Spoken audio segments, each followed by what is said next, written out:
welcome back, everyone. Welcome back to another day, another edition of the Rex March Madness Group B. I'm of course Showside VIP. With you, I'm joined by these amazing players, by the people in the chat, by my plushies as well. Welcome one and all to our second day of the group stage. Last night we were live with Group A with 4 players. We had Zaun, we had Hero, we had MaxPax, and Solar. In the end, MaxPax and Hero did advance on out of Group A.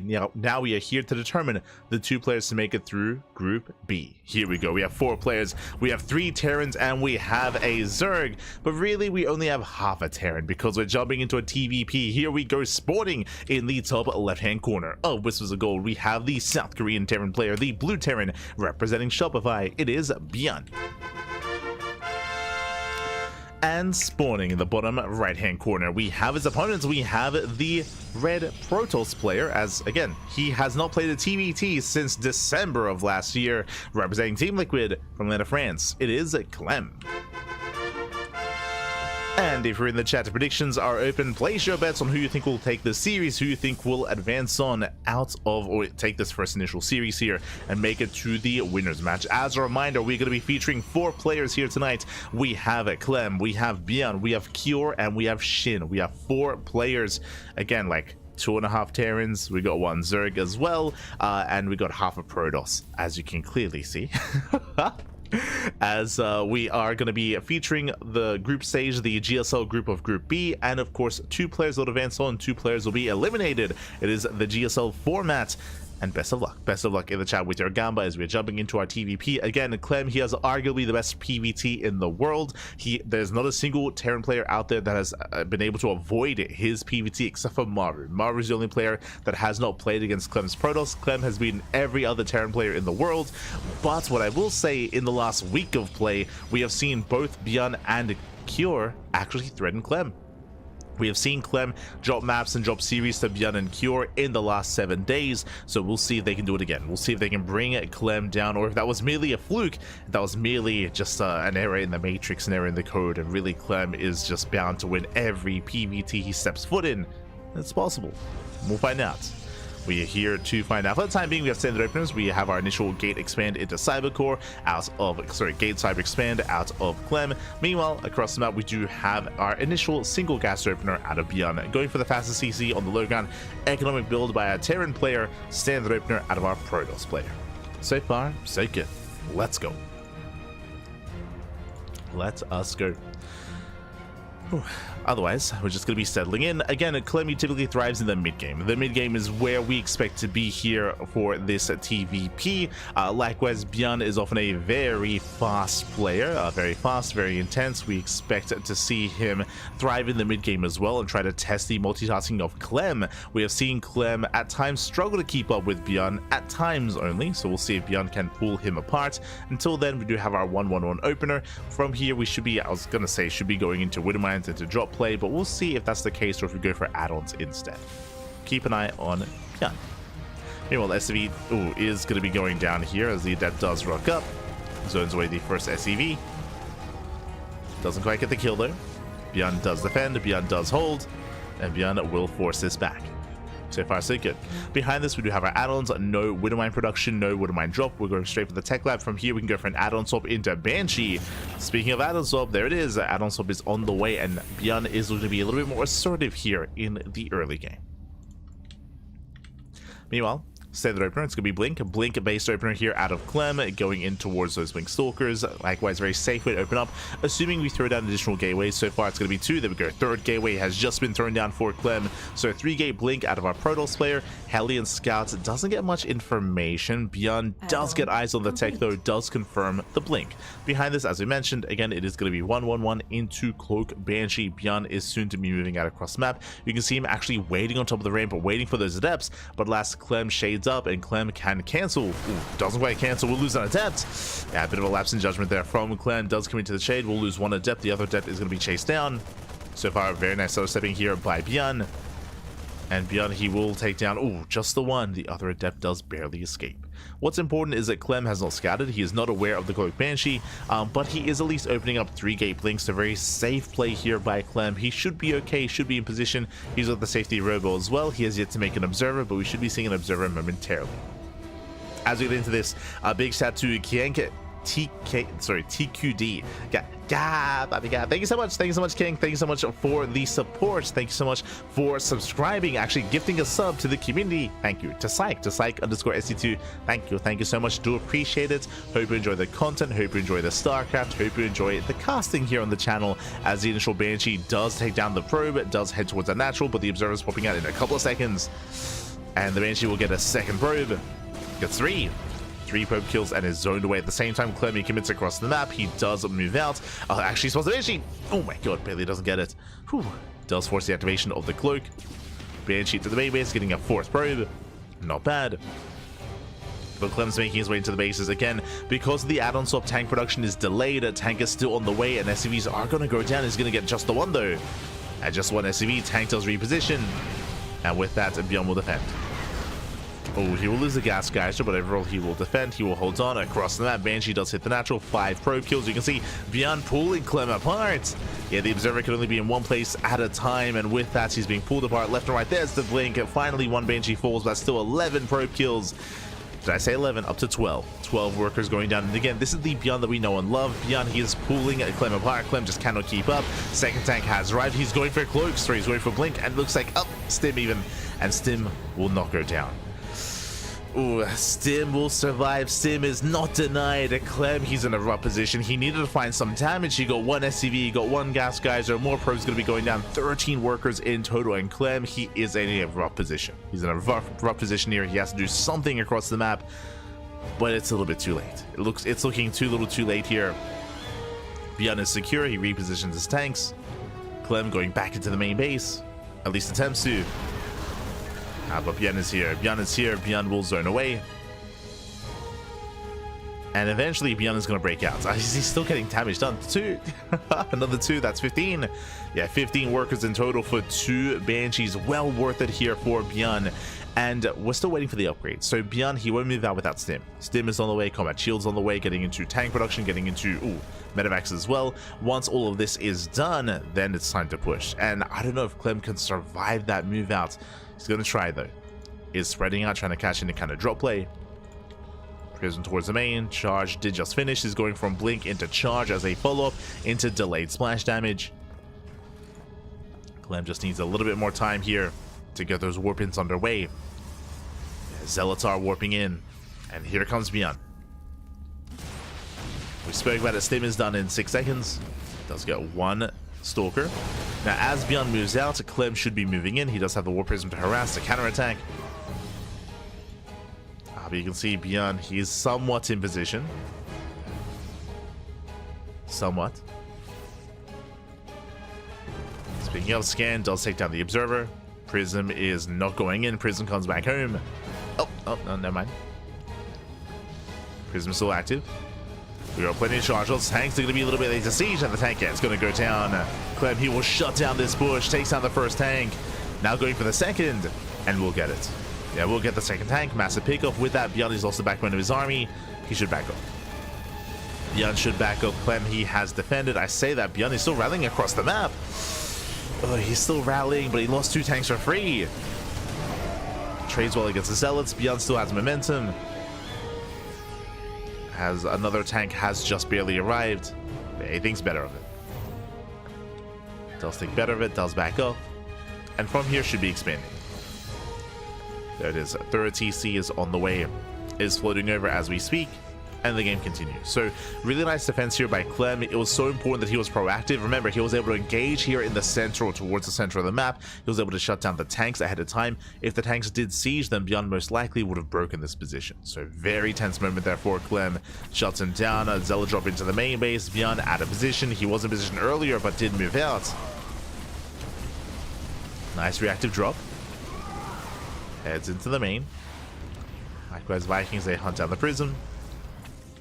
Prism is hunted down. Zels a peel off here into the natural. And so far, that's going to be, what, 7, 8 SCV kills. Nice. Counter damage here by Clem. Does get some damage done. Likewise, Clem poking in. ByuN, he's holding on. It does keep up. I'm not so sure about this move out by ByuN. Yes, he is slightly ahead in army supply, but alas, is still lacking a little bit. I mean, he has killed the Prism, true. Prism is no longer keeping him back, but now there's Colossus. Yeah, Colossus has arrived. Clem, for the most part, he has recovered, getting a 4th expansion. ByuN rotating over. Oh, Clem out of position. It does miss the army. Does miss him. Clem not where he needs to be. Tank does siege with mines as well. For the first time here, we can see that ByuN is actually set up. Let's wait for the natural. On the mine shots. Oh my god, brutal connections. Yeah, Zealots, they go down. But at least the tank falls. And with that, Clem, he's holding. He does hold on. Does cost him a lot of Zealots. He does take down the tank, the medevac as well. ByuN pulls away. Ooh, does pull back. Does pull back in time. As he pulls away. Clem moving forward. And what's important here is that, yes, Clem, he did lose a gateway, but he was able to keep up for the most part. And more importantly, he was able to keep his 4th base alive. The 4th base is still up and running. It is untouched. And ByuN is going to keep going. Drops into the main. Takes down a pylon. Not much else. He does survive. And Clem is building up to, I believe, 3 Colossus. Yeah, he's getting his 3rd. 3rd Colossus is about to pop out. Getting into +3. So far, Splash Hammer is looking solid. And this time, he is spreading out his army. He's got a force here towards the 4th base. He's got Stalkers in the main. He's got his main army here in the center. Clem looking good. Clem does hold. Clem does recover. And Clem is actually going to move out. Okay. I mean, he does have 3 Colossus. 4th Colossus is in production. Clem moving in. In current meta, it's not uncommon to go for a very heavy Marauder composition. As you can see, ByuN has so many Marauders, so a 4th Colossus does now have value here in PvT. Just because of how tanky the Terran army is.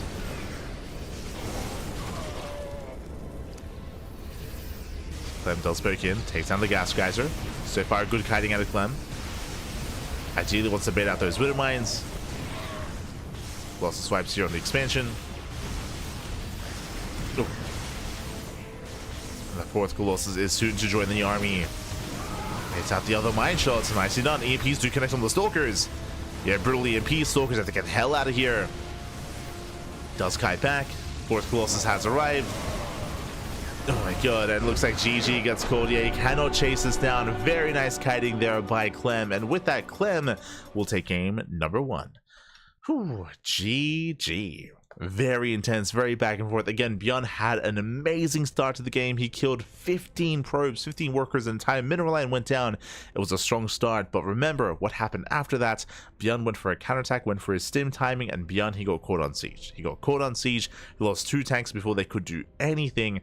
And ByuN, he was caught with his pants down. He was caught with his pants down. Clem was able to shut him down, regain map control, get a 4th base. That's the other big, I would say, pivotal moment, is that when Clem took his 4th base, ByuN was not threatening the 4th base. He was not threatening. He was instead pushing in between the bases and even dropping into the main, but he was leaving the 4th base alone. So the economy was untouched in the aftermath. Clem did recover. Clem bounced back. GG. GG, well played. Clem did bounce back, and with that, Clem does have a 1-0 lead, and Clem is 1 game away from knocking ByuN down to the elimination match. Just 1 more game is all he needs. And we'll see if he can get it. As you can hear the beeps, we are getting into game 2. Game 2 is going to be on Amygdala.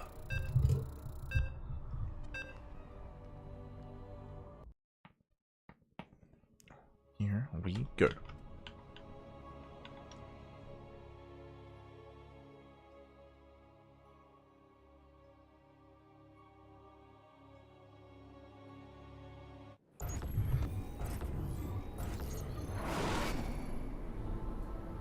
And spawning in the bottom left-hand corner of Amygdala, we have our South Korean Terran player, the Red Terran, representing Shopify. It is ByuN. Coming down in this series, receiving bounce back and force the ace match, and spawning in the top right-hand corner, we have his opponent. We have the French Protoss player, the Blue Protoss representing Team Liquid. It is Clem.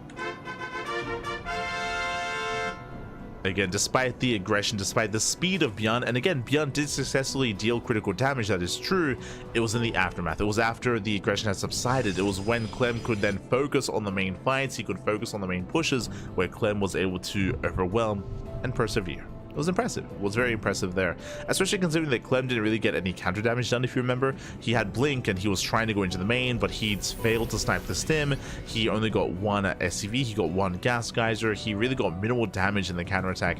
ByuN was in a very nice position, but did slip away.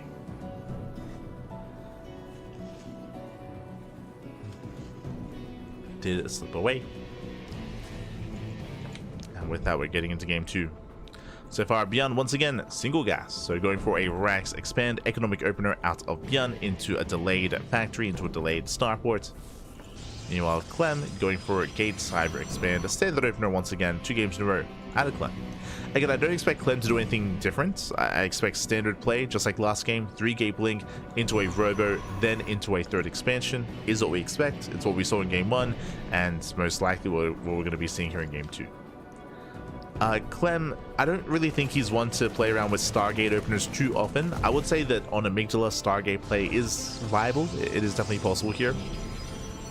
So Clem could embrace it. But I don't really think he's one to really try out and play with Stargate play too often. Now we'll see.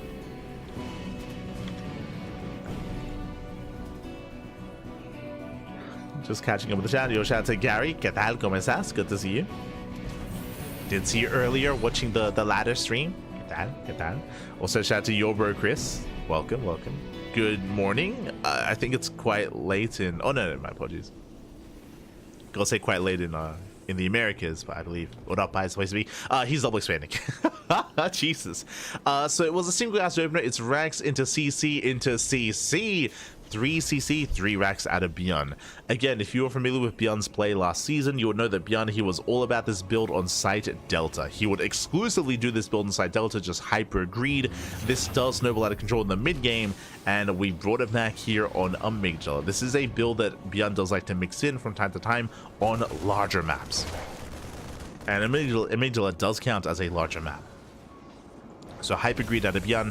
Now, the greed of the faster third CC does not really reveal itself, doesn't really kick in until he actually lands his third and takes it in the mid game. Once he gets up to 3 base saturation, which will get into 2 base saturation even faster, making 3 SVs at a time, then he will just snowball out of control with a massive marine, heavy marauder army. That's where he thrives, that's where he really snowballs out of control. So we'll see if ByuN can get there. For now, ByuN, he breaks out, zones away the Adept. We'll take his own natural.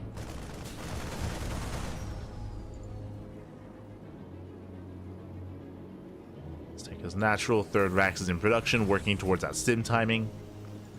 We got +1 on the way, stim, combat shields, all that good stuff. All things Terran are going to be on the way.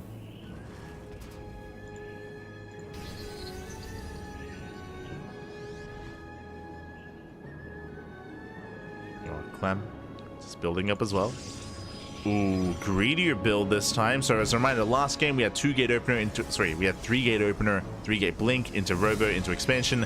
This is a third base off of only 2 gateways. So Clem is cutting corners. Clem is being greedier on this map.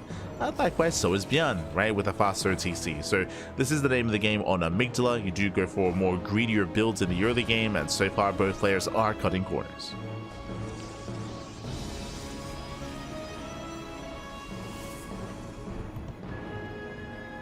So far, so good.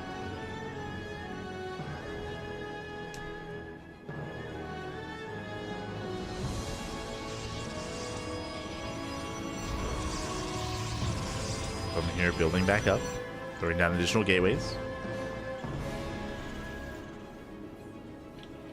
Likewise, upgrades are still on the way. ByuN, he hasn't landed his third CC yet. Again, for now, he's just making 3 SVs at a time. Just saturating his own natural as quickly as possible. Observer does confirm the fact that the third CC is already done at this point. Now Clem realizes how greedy ByuN has been, and then Clem moves out. Like, as soon as he sees the greed, Clem, he knows he has to move out. He has to be aggressive in some way, shape, or form. Remember, because of the build that ByuN went for, no tanks. 0 tanks here, but the upgrades are now already done. This army could have been abused earlier, but now less so. ByuN trying to rotate. Clem does hit the natural, going for the bunker. Bunker takes a lot of hits. Bunker is going to go down. Nice pick up.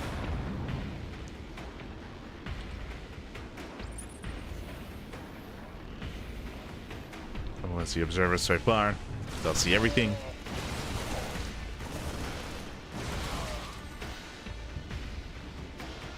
And does he notice it? He does. Does notice one. Not quite the other, though. Yeah, the other observer is just barely outside. Barely out of vision. Again, it's past this tower, so it's a little bit more difficult to actually get your eye on.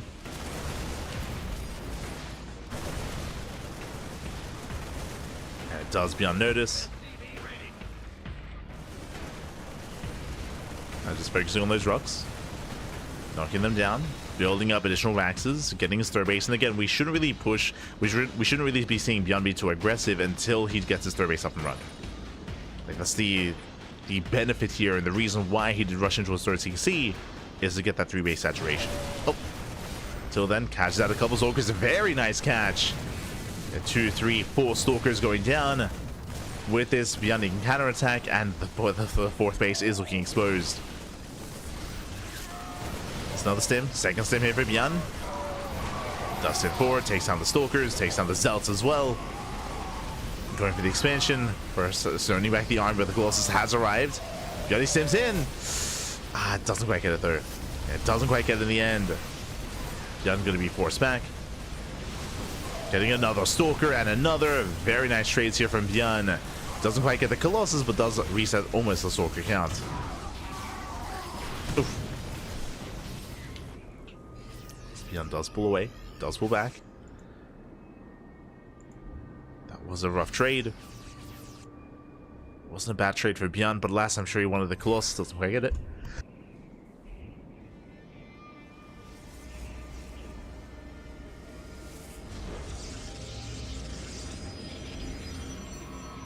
Sorry, I sneezed. Snuck up on me, Bobby. Snuck up on me. But from here, 4th CC. So ByuN just building up. His third is fully operational. 4 CCs now on the way. Likewise, building up into more Marines, Marauders, Viking production as well. A couple of Widow Mines. ByuN trying to maintain that aggression. ByuN, he is aware of the expansion, of course, and his goal here is to try to knock it down. Let's see if he can.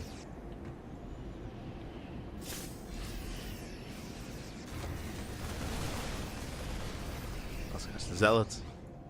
Colossus in position. Now we have 2, soon to be 3 Colossus. Oh, without a hefty Viking gun, I'm not sure if ByuN can break this. He scans, sees the Colossi. Stims in regardless. Does stim forward. Decent force field. And mine shots faded out. Still a couple of lines behind this. Vikings have now arrived. But still only 2 Vikings.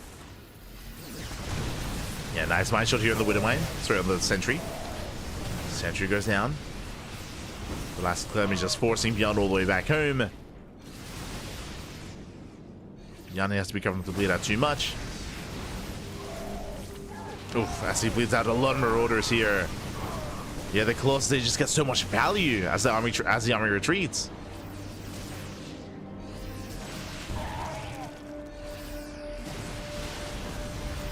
Pushing forward. Does have to be careful. Doesn't have much to really support his army. And now into 4 Colossus, sorry, 4 Vikings. And Vikings, they move in. Clem has to pull back. Let's pull away.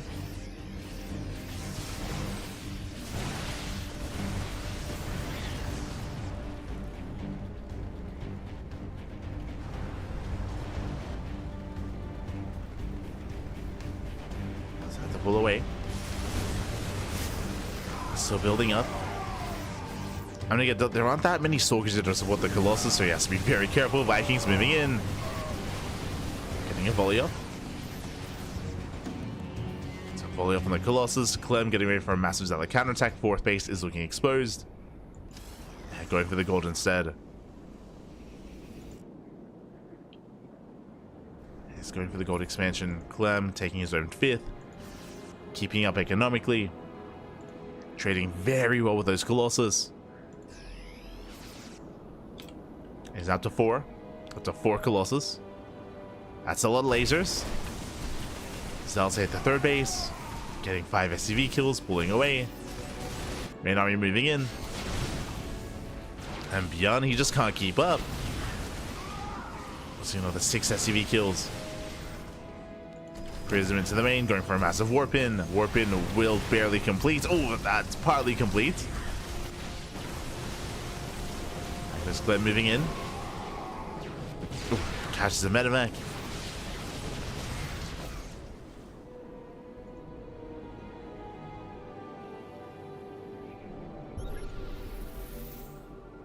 Let's catch a medevac. No disruptors yet. I'm a little bit surprised. There's no disruptors, no storm. This is still the only form of splash damage for the time being. As you see here on the Stalkers. First Colossus goes down. The Vikings, they go ham. We're getting a second Colossus. Yeah, Clem overextends. This was not the fight he was hoping for. Bleeds out 2 Colossi. ByuN holds. And he does defend the ramp. Second Rover is on the way to replenish that army. Ooh, and 9 SVs that go down.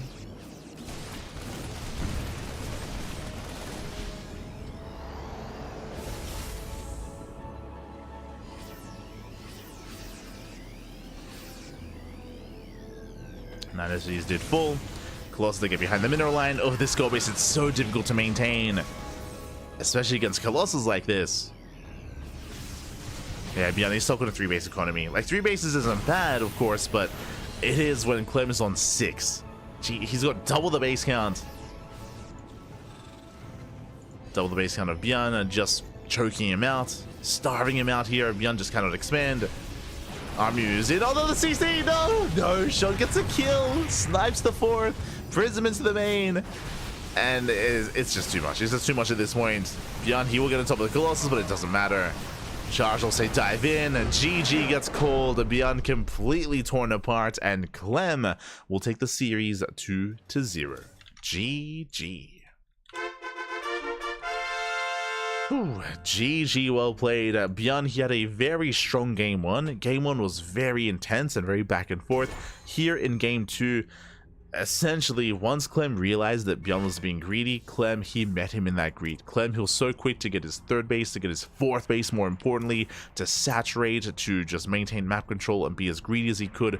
Remember, at the end, Clem, he was on 6 nexus, 6 nexi, 6 bases, compared to the 3-base setup of ByuN, as ByuN could not get a 4th base up and running.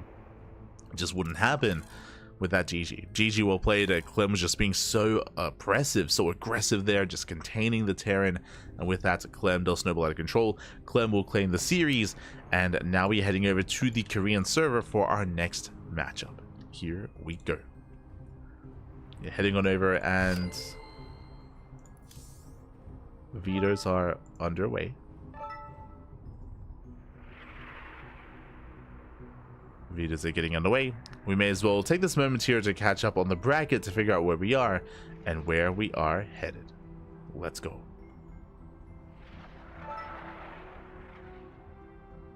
And let us go. As you can see here, Clem takes down ByuN 2-0. Clem does advance on to the winners match. Meanwhile, up next we have Cure versus SHIN in a TVZ. Actually, can I zoom in a little bit? That's okay. But yes, Cure versus SHIN is going to be our next series in a TVZ. Is going to be our next matchup.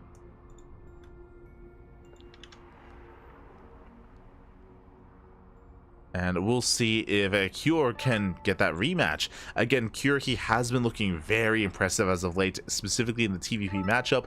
I do want to say that Cure has a good chance to actually knock Clem down. I do think that Cure is probably the biggest threat to Clem in this bracket. So we'll see if Cure can get there. That's the thing. First, SHIN stands in his way. I would also personally favor Cure over SHIN as well. I'm a big SHIN fan, but Cure has been looking very, very scary as of late. we'll see how this goes. We'll see how the series does unfold. It's still going to be a best of 3, of course. Best of 3 between SHIN and Cure. And they're getting their vetoes underway. They're conducting those vetoes and setting up. We're going to be going, I guess, on a short break. Guess we're going to be going on a short break, and vetoes are still underway. We should be back, though, in like a minute or two. Just a couple of minutes here. So take this time to get some snacks, quickly get some snacks, get some food, get some water, hydrate, stretch your roaches, massage your marines, and we'll be back in a couple of minutes here with our next series. See you soon.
Welcome back, everyone. Welcome back. Ooh, I hope you enjoyed that lovely brutal OSC as we have returned. We have returned here with our second series of the night. We just wrapped up with our initial TVP with our first match. Clem is waiting for the winner of this series. He's waiting for the winner of this series. Meanwhile, ByuN is waiting for the loser of this series. As we jump into our TVZ, game 1 is on Hellscape.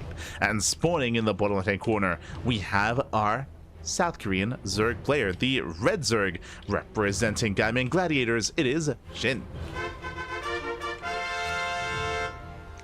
And spawning in the top right-hand corner, we have his opponents. We have the Blue Terran player representing Team Liquid. It is Cure. Here we go. And if you're in the chat, you know what time it is. It is Gamba time. Predictions are now open. Place your bets on who you think will claim the series. Best of luck in the chat as we jump into our fresh best of 3. Here we go. And again, welcome one and all to Hellscape. Hellscape is going to be one of the newer maps in the map pool, a larger map as well. I say newer maps in the map pool. Hellscape is a map that was added to, I believe, the Monday Night Weeklies, the European Open Cups. It is an older TLMC map and was recently added to a couple of tournaments, including this one, including the Rex March Madness. I've only casted, I think, once on it. I think it was even last tournament. So, don't have too much experience, oh sorry, last night even, in Group A. So I don't have too much experience with it, but so far I do enjoy it. It's quite a large map, that is true. There's a lot of avenues of attack. It isn't too fortifiable. It isn't too turtley, I will say, compared to Neon Violet Square, Abyssal Reef, King's Cove, compared to some of those more extreme maps is what I will say. This one a little bit more open, more accessible, and we'll see how both Shin and Cure will approach this. Let's go. Also, if you're in the chat, predictions are actually about to close. Place your bets while you can, as Gamba is soon to close. Best of luck. Best of luck. Now we are going to be moving out. And we do have our initial standard openers. Hatch got spool out of a Shin. Likewise, we do have Cure going for his own Rax expand as well. So far, so good. Nothing crazy, nothing wild. We do expect Cure to go for a starport before the CC. Sorry, we expect to see a third CC before starport is what we expect out of Cure, especially on these larger maps. Does decide to move out and back across the map. We do see Shin is ready. Shin is ready. Lings are in position. I don't know if you noticed, but there are... I was going to say there are a couple of frame drops in game. Hopefully everything's okay. Okay, it looks like something has come up. So... Oh. Okay, we're good. Oh, good. You know, sometimes the cat jumps on the keyboard. Sometimes, you know, the dog topples over the desk. You know, it happens. It happens. What I was going to say, I don't know if you can see like a couple of frame drops here and there in game. That is merely in game. I don't believe that is affecting the player. The pause was unrelated, but I will try to fix that for game 2. I'll do my best. Sometimes the Korean server is not really it's what I'm looking for. Cooperative. So we'll try to fix that coming into game 2. For now though, game 1, we should be stuck like this. We're coming into game 2. I will get that VPN sorted. Feels Korean server, man. Until then though, gonna be settling in. Do have initial 111 again before starport. Sorry, before CC. So it's gonna be more economic build here, as we have that third CC initially here before starport. With that, Cure is building up. Shin getting his third base, going to be joining on up, going to be saturating. From here, we can settle it. The dog story was spectacular, though. No. Feels doggo, man. Feels doggo. As of now, we do have our initial Banshee play. So add-ons will be the Banshee. And again, so far, pretty standard. Like third TC, Hellion Banshee is what we expect out of Cure. The goal here is to deny vision. Sorry, deny scouting, deny creep. More importantly, deny the creep here of Shin to keep him contained, to keep him in between his bases. And so far, so good. Shin is trying to keep up, trying to avoid any kind of dive. Cure is going to be forced back. Likewise, Shin attempts to scout. Nicely done. Shin, I believe, does get vision here on the tech. Does get vision on the tech lab researching. Not bad. Tech lab is researching, getting into cloak. Shin is aware. Behind this, we should soon be throwing down those spores. It's going to be Lair first. Lair first out of Shin.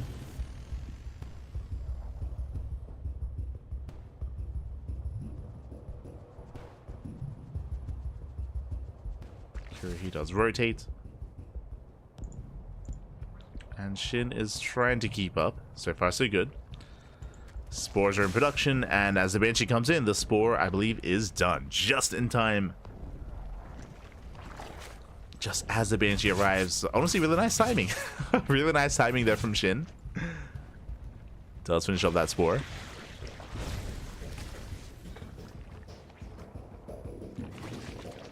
Likewise, Cure is deflected. Behind this, going into ByuN, not into Mech. And the next big timing here is going to be at 7 minutes. For now, again, CranKy has just been poking, prodding, rotating between the bases, denying creep as best as possible. But when it comes to the main push, we're still building up, getting to stim, combat shields, 1-1 upgrades, into tank production as well. At around the 7-minute mark, we should be seeing that initial move out of Cure. We'll see if he moves out with his tanks. Cure has the option to keep his tanks at home and get a 4th CC. So we could just see a 4th expansion into a macro game, or Cure can be a little bit more dedicated with his time. As that is going to be 4 drone kills. Nicely done here by Cure. Gets 4 drones. From here, going to be zoned back. Up! As the Lassie doesn't react in time, and the Banshee is going to fall. Nice pick up. Likewise, Cure does dip in between the bases, looking for a way in. Doesn't quite find one.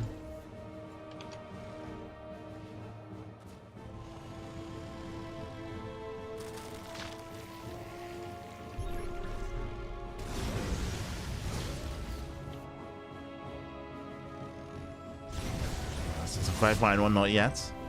So pulling back.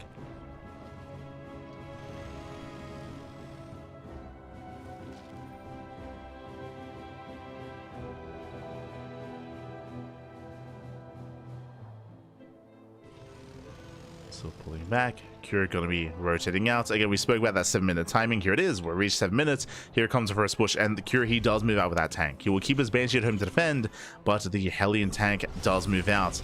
I believe the army's going to finish up in a couple of seconds, so Cure can morph in those Hellbats. Oh, we do have gas is being taken, an A-rack setup, but it looks like Cure, he should be getting a 4th CC. As the expansion is going to fall. SHIN trying to catch reinforcements. Expansion goes down. There are those Hellbats. Hellbats, they have come online. And SHIN, he's stuck on 4 bases, trying to get a 5th. 5th base on the way. Bathing speed is done. Ooh, doesn't quite commit. Doesn't engage. And SHIN just trying to wait for the army to move on to creep. That's a lot of reinforcements. Yeah, SHIN, he can't quite engage. And Cure, he ferries his army across the map. He does reinforce. Now he's got 3 tanks. And this is getting a little bit dire here for SHIN. His position more secure. SHIN setting up for the surround. And Cure, he is dedicated. SHIN soon to be collapsing in. Cure sims forward. Takes down the Queen and going for the expansion, and SHIN, he pulls the trigger. He commits all the way from behind as well. Lings, they flood in. Bailings, they crash into the fire. They zone him away, and the tank count is going to be completely reset. Whew. Yeah, SHIN, he will clean this up, and SHIN holds. SHIN, he holds. Shuts down Cure. I say that Marines, they do rally in to reinforce. Cure, he can just keep this going, just barely. And Bailings are being denied. Marine reinforcements, they do stim in. There's what, 3 Bailings left. Couple more on the way. There's not that many Bailings, and the Cure, he might just have too much here. As Cure, he is A-raxing. He is making 12 Marines at a time. It's a 3-base all-in. If you remember, he took a gas geyser, so I assumed he was going to be expanding, but no. He is not expanding. He's not getting a 4 CC. It's all or nothing for Cure. It is the A-rax. SHIN going for a counterattack at the same time. SHIN is up against the wall. We'll lose another Queen. The Queen goes down. SHIN, he does get into the mineral line. Not bad. Gets on top of the production. SHIN, he has to go with the expansion. Lings, they bust into the mineral line. SCV's going to be going down. Oh, the tech is exposed though. Cure, can he deny 2-2? He will deny the Hydroden. Hydroden goes down. Meanwhile, that's going to be 20-30. SCV is going to be going down. Cure forced into an all-in. I mean, he was already all-in to begin with, but now he cannot sustain himself. He cannot sustain his production. He has lost 33 SCVs. Plus 2 melee is denied. So it's going to be 2-1 here for SHIN.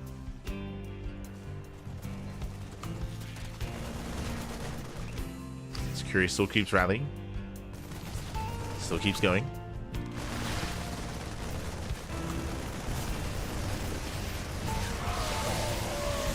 Shin, he commits, collapsing on the tanks.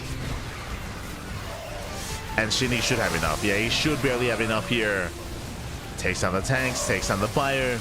Zones Cure all the way back. And again, Cure, the all-in, he's running out of steam. He's running out of steam. There is no mining at the Nashville. There's barely any mining here at the third base. So no economy. Cure cannot sustain himself. Oh no, the medevacs. The medevacs go down. GG gets called, and Shin takes game number 1. Ooh, GG. GG well played. Shin, he does take a lead in the series.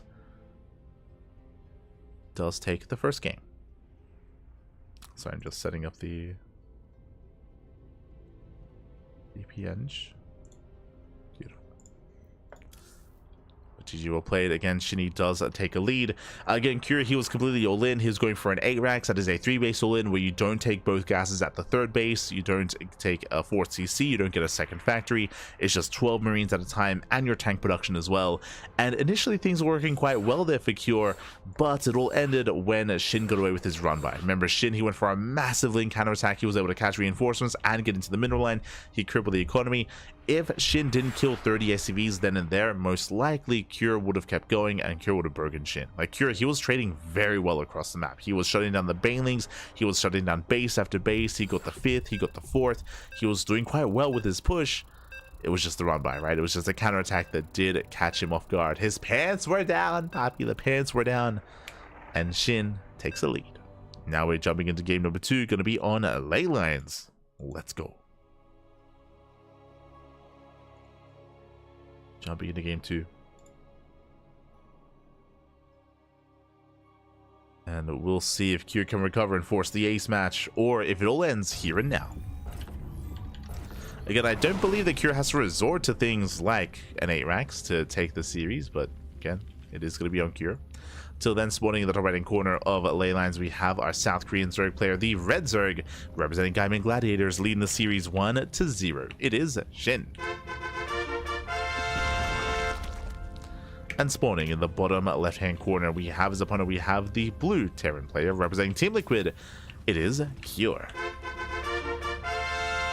Also, I see Alexander in the chat. I see Jay as well. Good morning. Good morning. Good to see you. Did see you this morning, or I guess last night, for the HSL for the Hispanic Star League. Now we're back with some Rex March Madness, and we have some more HSL tomorrow. More HSL. Oh. StarCraft doesn't end.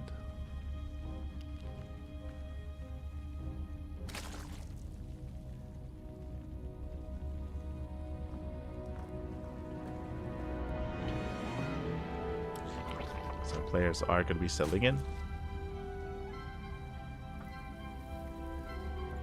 There's going to be a hatch pull here by Shin. Interesting. So Shin, he's going for delayed gases. Delayed gases. Does he play gasless? No shot. Gasless here in ZVT is a thing on certain maps, but I feel like ley lines is quite risky. Yeah, Shin, he's going gasless. Okay. So hatch pull into a third hatchery should be on the way for Shin, either the linear third or the triangular third base. But another hatchery should be on the horizon. So we go, Queens are on the way. Get into early link defense. We should soon be seeing that expansion. Meanwhile, Rax expand out of Cure. Cure standard opener from the Terran player. And basically, the build that Shin is going for is quite greedy. It's very greedy here. The downside of what Shin is doing is no gases. What does that mean? No link speed. No link speed. So Shin is going to be vulnerable to a Hellion dive. Hellions, they can wreak havoc. They can break through this location here and get into a mineral line, and they can just deal game-winning damage. Potentially, of course. Shin is hoping here that he's able to defend with purely Queens and Slowlings to zone away the Hellions and to get away with this greed. Often as well, this should be a roach base opener because the gases are so late. Link speed is often skipped initially, and we go for like a roach warren, and we specifically should wall this area off as well, just to make sure that a Hellion dive doesn't get out of hand.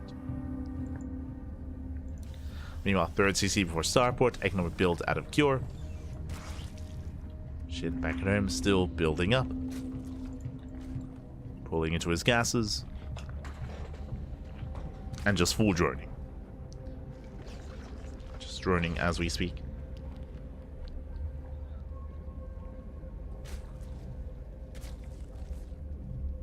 Likewise should soon be rolling up. We do have a Hellion production continuing, and Cure he at least gets eyes on the third base. Gets eyes on the third. Takes down that tumor. Nice pickup. Behind this third CC before starports into add-on swap into Banshee. So the same build, two games in a row here by Cure. I should say it's the same opener. This ended up leading into a 3-way solo in last game. It doesn't have to lead into a 3-way solo in this time. It doesn't have to.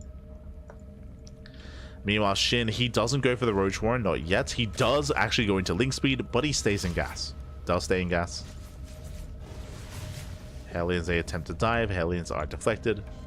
Reaver goes into the main. Reaver scouts the researching spawning pool. Should be somewhat aware.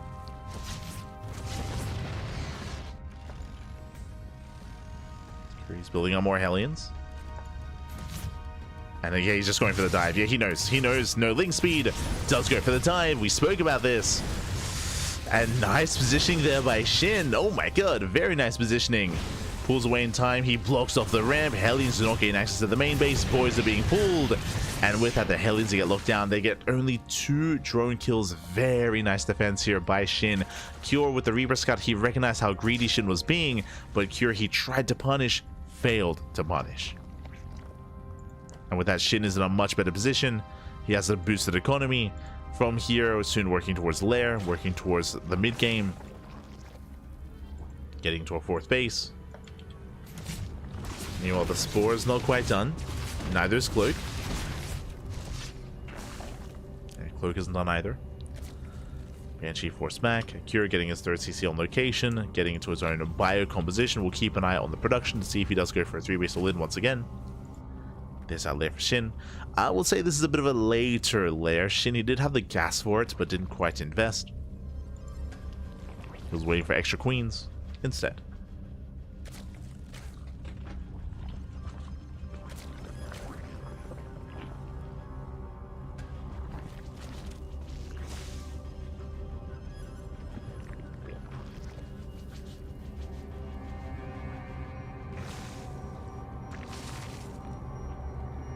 Banshees are looking for a way in. Headed towards the main.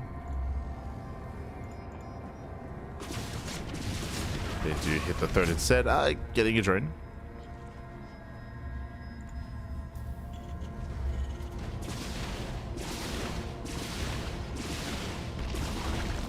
Getting a drone, denying an expansion. Some nice damage here, but nothing too major yet from Cure. He's still just building up his forces, getting ready for that 7-minute timing. We'll keep an eye out for any additional Raxes. So far, he is getting that first gas geyser here at the 3rd base, similar to the previous game. He's on 5 Raxes so far. We'll see if he throws down another 3. Or if he throws down a command center. Uh-oh. Do you see what I see? Same build?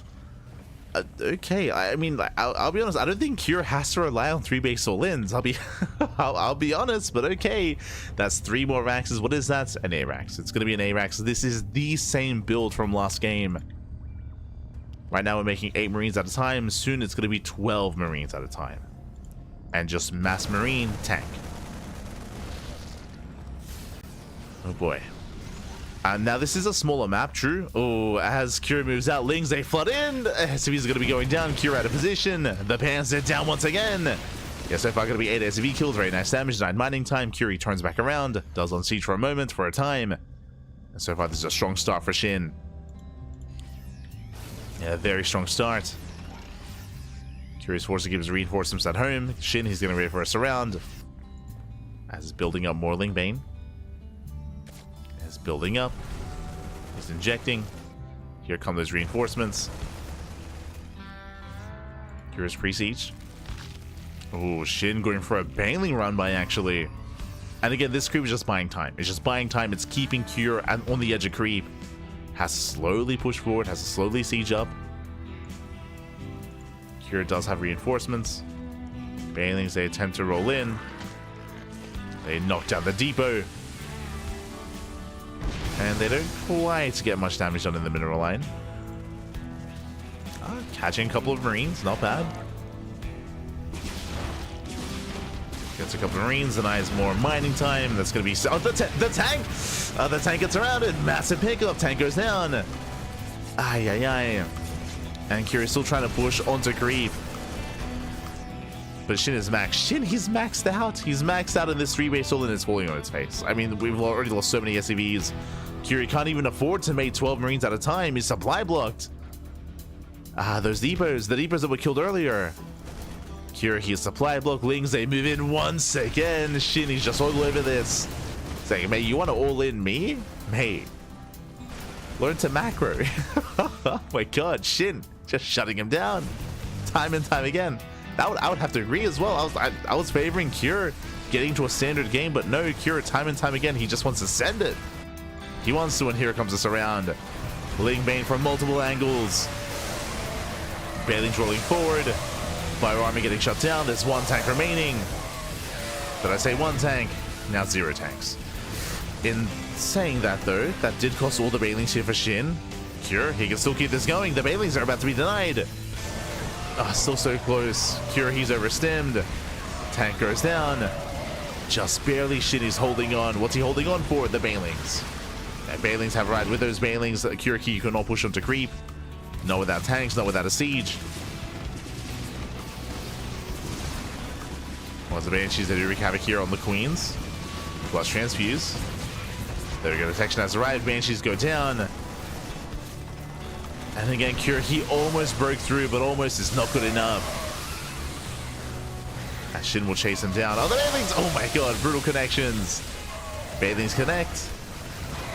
Shin, he keeps... he was about to keep rolling. He has to calm down, has to pull away, has to rebuild his Ling Bane.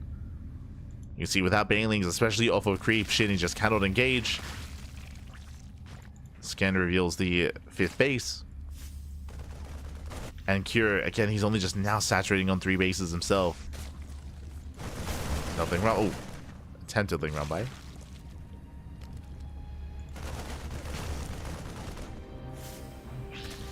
Shin getting into the mineral line, takes out the mule. That was a fresh mule as well. Kira, he turns everything back around. This is giving Shin more time to breathe, more time to build up Lings. More time to max out. Now Kira can still keep this going, which is impressive. Despite how many SCVs Kira has lost this game, he's still maintaining himself. He is now back up to 8 racks production.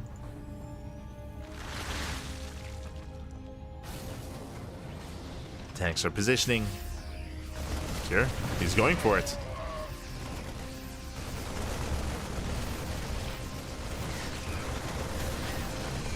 He's going for it. Lings once. Oh, we've seen this before. Lings once again, they get into the mineral line. Shin, he will have to go with this expansion. As SCVs are going down, and this time the mineral line will fall. The entire mineral line and the reinforced the rally. Yeah, an unfortunate rally there for Kira. He does bleed out Marines. Bleeds out 13 SCVs. And what's important here is that even if this hatchery goes down, it doesn't matter. The reality here is that it does not matter. Shin, he's on 5 bases.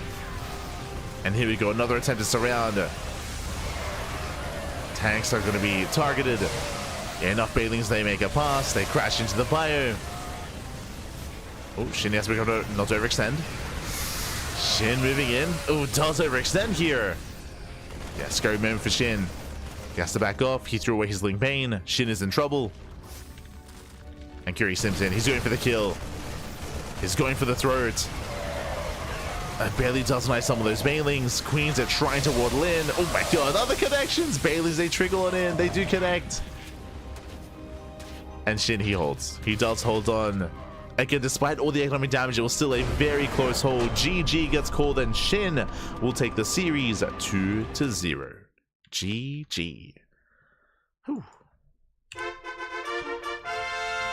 GG, well played. A surprisingly short series here, as we did have Cure going for the 3-base all-in twice. 2 games in a row, same build, same build at a Cure, 2 base all-ins, 8 racks in game 1, 8 racks in game number 2 as well, and in both games SHIN, he was able to survive, he was able to persevere. SHIN does claim the series, does make it to the winners match. Let's go. Let us go. SHIN does make it through. And let us get that next series ready. Bam. As it is going to be a TVZ between Clem and SHIN. Clem has been playing Protoss, that is true, but he only plays Protoss against other Terran players. Against Zerg, Clem is comfortable playing and sticking with Terran instead. So it should be a TVZ between Clem and SHIN coming up next, looking to avenge his fallen Team Liquid boy. And yeah, again, SHIN just doing an amazing job at recognizing the all-ins, at punishing them as well, going for the run-bys and counterattacks time and time again. It isn't just the run-bys and counterattacks though, it's about the creep as well. It's about maintaining that creep spread. It's all about slowing down the push, being patient as well, setting up those surrounds. We saw that SHIN would often never engage with the main army until he had enough to get that surround as well. So very nice setups there by SHIN with that. GG. GG well played. SHIN did claim it. Cure, he's going to be knocked down to the lower brackets, or to the elimination match to face off against ByuN. So up first we have SHIN versus Clem, and that will be followed by ByuN versus Cure. Just setting up. Setting up the winners match.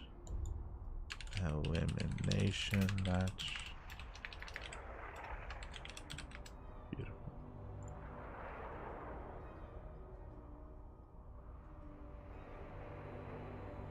Then the decider match. Okay.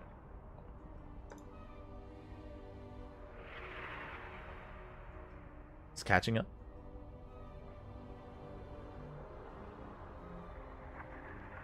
Dealing with an A-Rack is such a double-edged sword. If the Link counterattack doesn't do damage, it gets you killed, you just lost. Yeah, for sure, exactly. Like which is also why like SHIN was so careful. There were times where SHIN would go in with the Lings and then he would back off if he saw the the Marines were in position. So he was very careful with those counterattacks, with those run-bys. As we saw in both game 1 and game 2, SHIN was very successful with them, very successful. I would say that here in game 2 it took a longer time because we saw that most SCVs were able to be saved and preserved, but towards the end was able to completely shut down the third base. They shut him down. 5 AM in the morning and I'm watching. Oh, the passion, Bobby, the passion. Oh my god.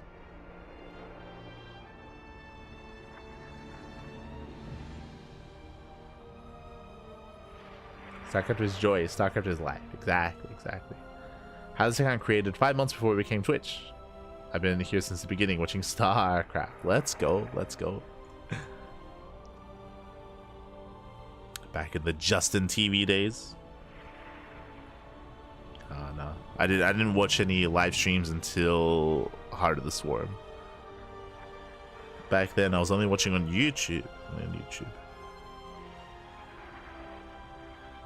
But it looks like vetoes are still underway. We'll get there. Players just picking their starting maps. Picking the map order.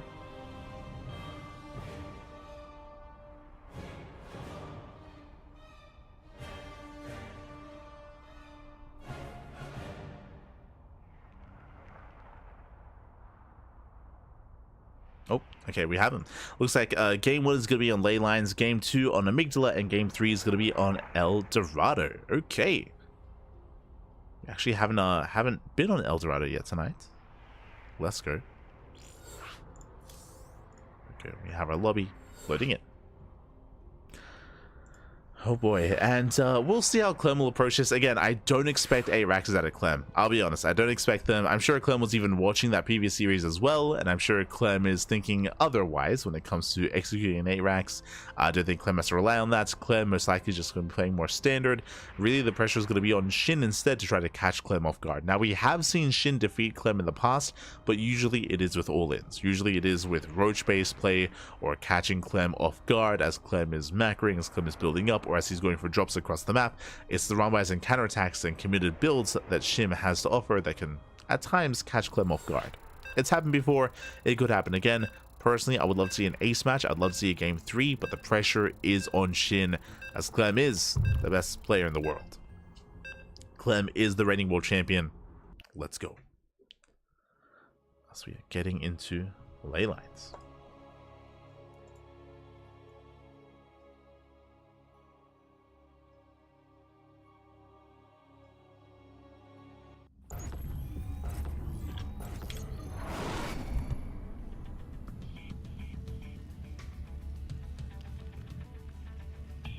And spawning in the top right-hand corner of ley lines, we have our French Terran player, the Blue Terran, representing Team Liquid. Actually playing Terran this time, his off race. Let's go. It is Clem. And spawning in the bottom left-hand corner, we have the red Zerg player, the red Zerg himself, representing Gaiman Gladiators. It is SHIN.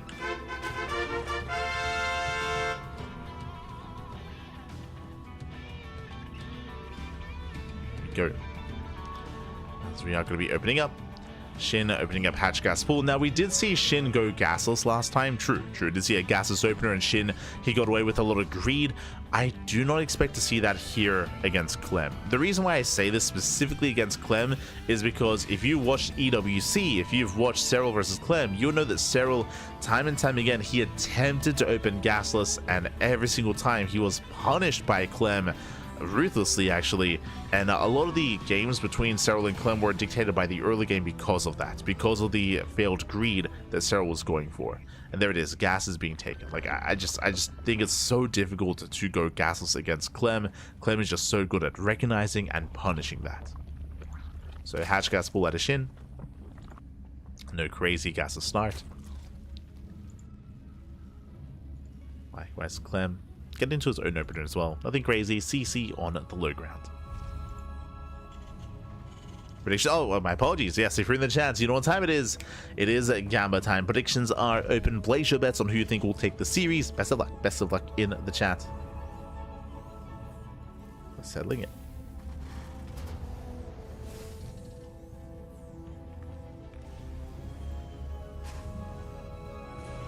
So get your Gamba going. Get it going.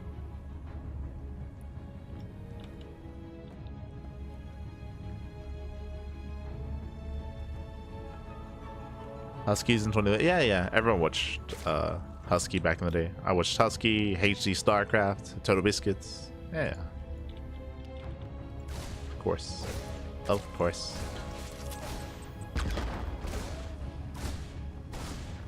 Back during the era of the Game Station, which eventually became Polaris.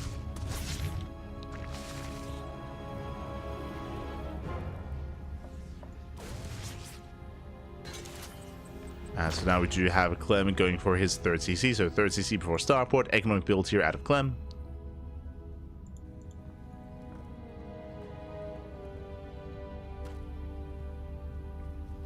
Likewise, oh, SHIN does get his third, not delayed. That was actually quite close. But the third base is now taken, so SHIN, he can just calm down. He can just calm down. He's good in his third base. He can drone up, getting into link speed. It pulls out of gas, so no crazy rush into a lair, no crazy rush into roaches. Just standard opener so far. It's going to come down to whether or not SHIN can keep himself going and maintain himself against the Hellion Banshee aggression of Clem. I'm assuming it's going to be Hellion Banshee and assuming it's going to be an add-on swap. Technically, this could be faster stim into like Liberator or into Viking first. So Clem does have a couple of options available to him.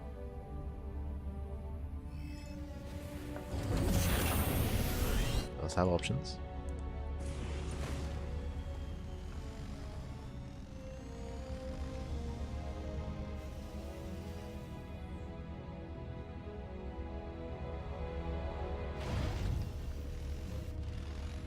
So I'm moving out.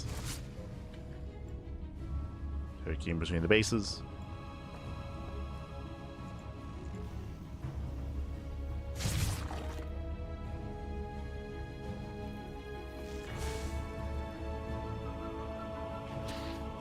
And we do have that add-on swap in the end. So it is going to be the add-on swap here into Cloak Banshee.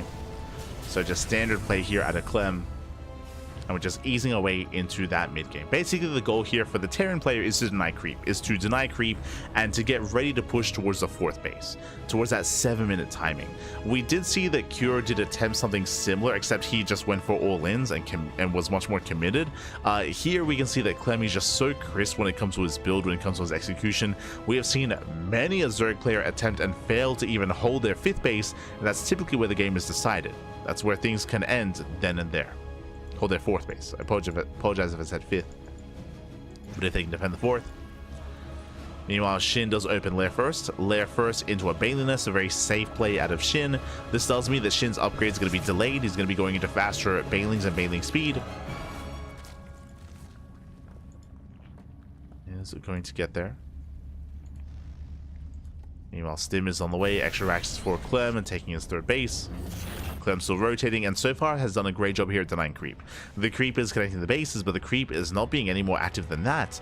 Now spreading towards the 4th. The 4th has been thrown down, and it's going to be on Clem to scout and confirm. Takes down both active tumors, and Clem, he does get eyes on the expansion. Now he knows. Now he's aware of the 4th. He's aware of its location, and that should be Clem's target. Banshees are rotating towards the south side. Getting 1, getting 2 drone kills, not bad. Hellions, they threaten to die, but the Lings are in position. So far, Shinny keeps up. Shin does keep up. I can't say the same for the Gas Geyser. Gas Geyser is going to go down. Nice pickup. Hellions, they rotate back around, catching the active tumors. They barely get 1. 1 tumor goes down. Second factory, this tells us that Clem, he's not going for a 3-base all-in like we saw at Cure. Clem, he's going for a 2nd Gas Geyser. He's going to be saturating, and we should be seeing a 4th CC as well for Clem. So Clem is building up. Oh! Does react in time. Nice catch. Shin, he attempted and was hoping to get us around. Not quite able to.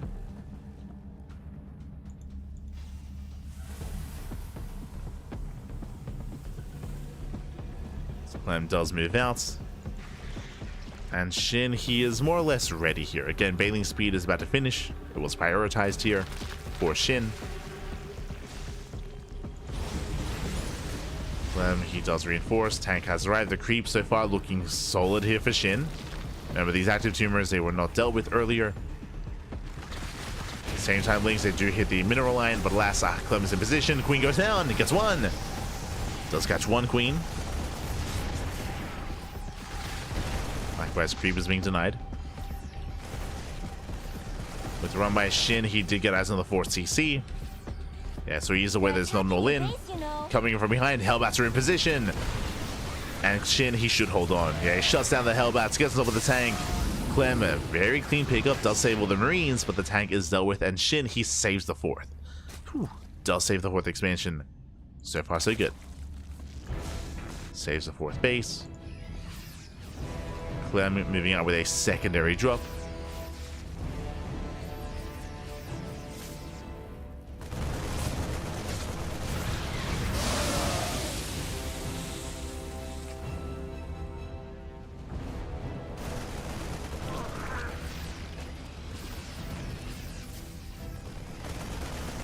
Likewise, Clem moving out on the south side.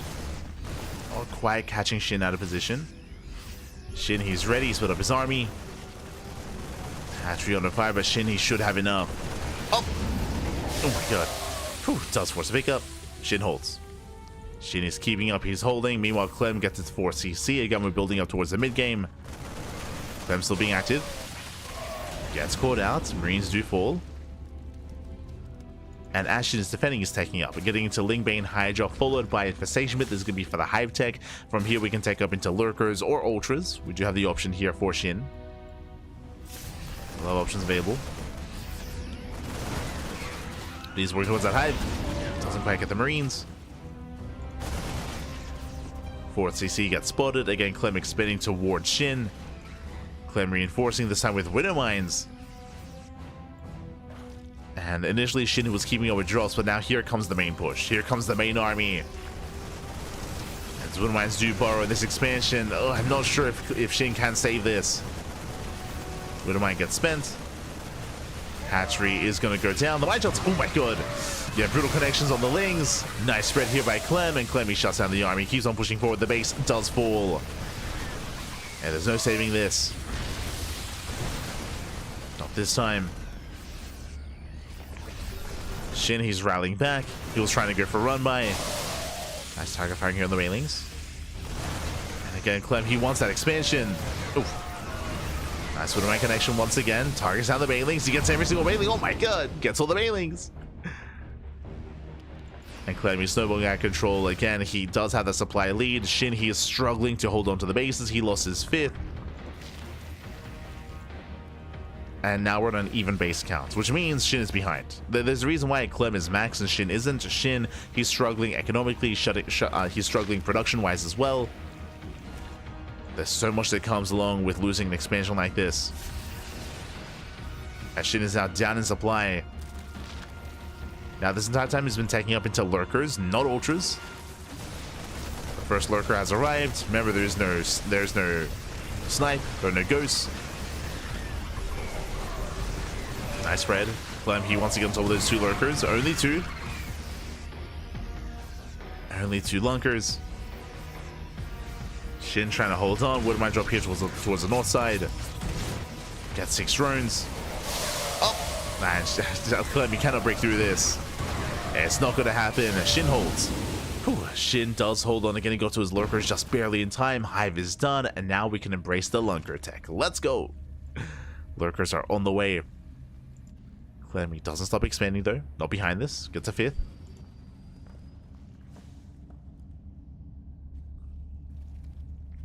Does get a 5th base. Still even on bases. SHIN, he needs another expansion. Oh, gets a lurker. Gets 1. More lurkers have arrived. SHIN is barely holding on. Again, without ghosts, without liberators, this army can't really move into this. Clem, he can't engage into all these lurkers. Not quite.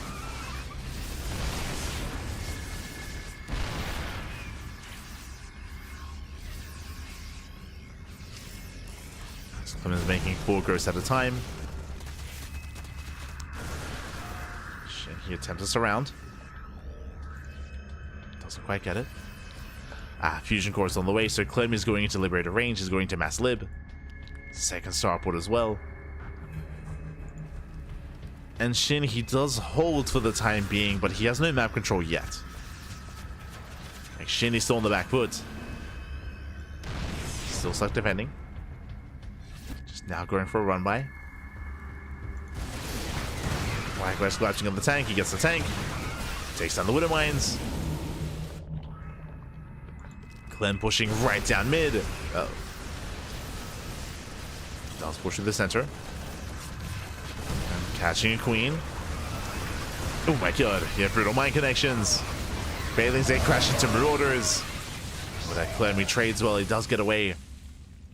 Does pull out. Oh no! My shot does go up. This is denied. And Clem, he has successfully behind his. Oh no, the medivacs! Oh my god! Gets almost every single one! Jesus, that was 4 medivacs going down! Clem! And just like that, SHIN, he has momentum. He has gained momentum. He's maxing out. How many lurkers do we have so far? Only 6, so not many lurkers. Still mainly focusing on Lingmane Hydra. But Clem, he is in trouble here. He did get caught out. SHIN, let's go. Going for the northern base. No Vipers yet. No spellcasters for SHIN. Oof, oh god. Mine shots are brutal. SHIN trying to engage with the army. Oh, not successful though. The snipes are brutal, and SHIN, he will lose everything here. This was not the best. This is not a good fight. Oh my god. SHIN, he just rams his face into a brick wall. At the same time, lurkers, they do make their way into the main, but it's only a handful of lurkers. Despite the lead that SHIN had, not anymore. Not anymore here. Clem does defend.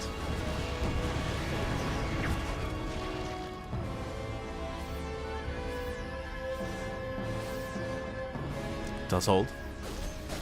Getting some more Liberators. Takes down the Overseer. Shin behind this, still remaxing.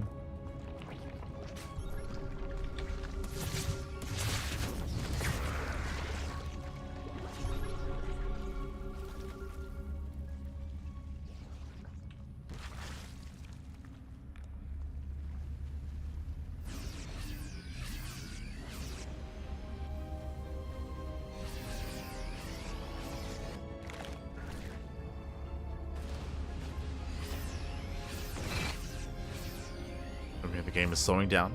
We're calming things down. We had Shin catching out all the medevacs. At the same time, Shin also took just a brutal fight here at the third base. So we've had a back and forth.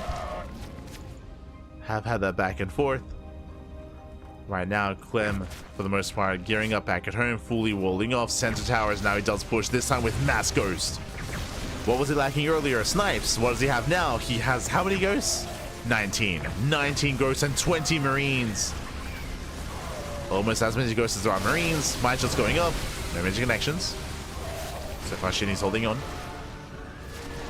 Does hold. Does clean up all those Widow Mines.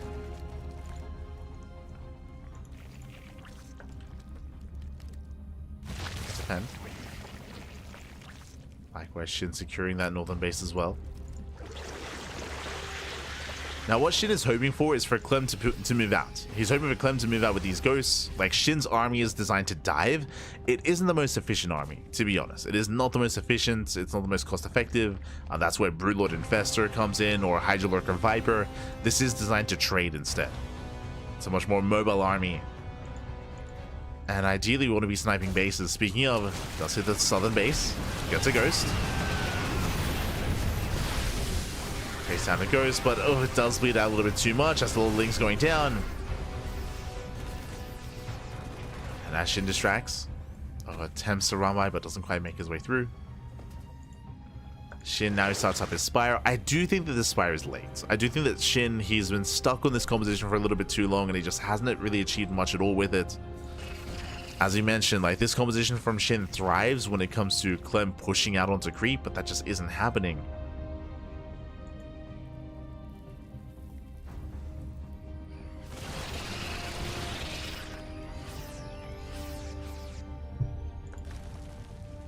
ByuN into the main. This can be a kill shot though. Clem, he doesn't notice. Clem, he's transferring workers. He notices late, and you can see his entire army responds. And this does finish at the same time. Shin hits the southern base, going for the planetary. Bailey's crashing in the ghosts. Oh my god! Turrets go down. Not bad. Getting what, 5 ghosts in the planetary. It's an okay trade here for Shin. It's okay. Likewise, Lurker still in the main. Still wreaking havoc.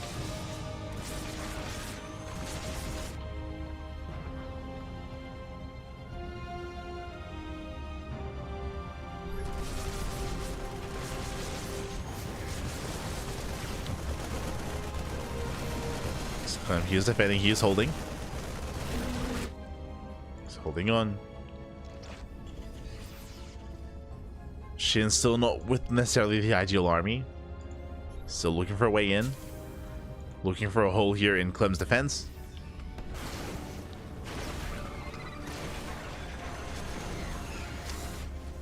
Looking for any kind of weak points. So far, Clem is keeping up with the rotations, maintaining his army.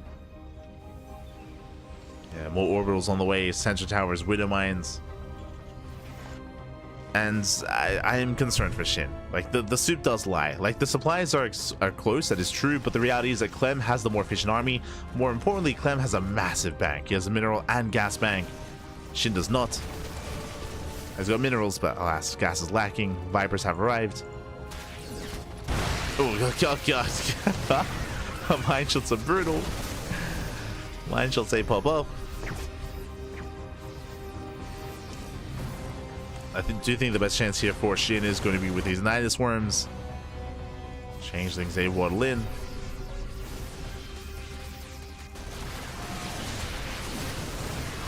These no abductions. to duck those lives. Mind shots popping up. Powerbomb here on the Metamax, but so far Clem kites well. Clem doesn't lose many ghosts. Say that SHIN who takes down 3 ghosts, just 3.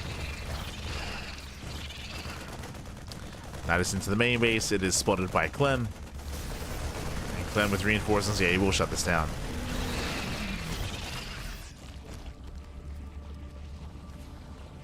Just 7 Nidus.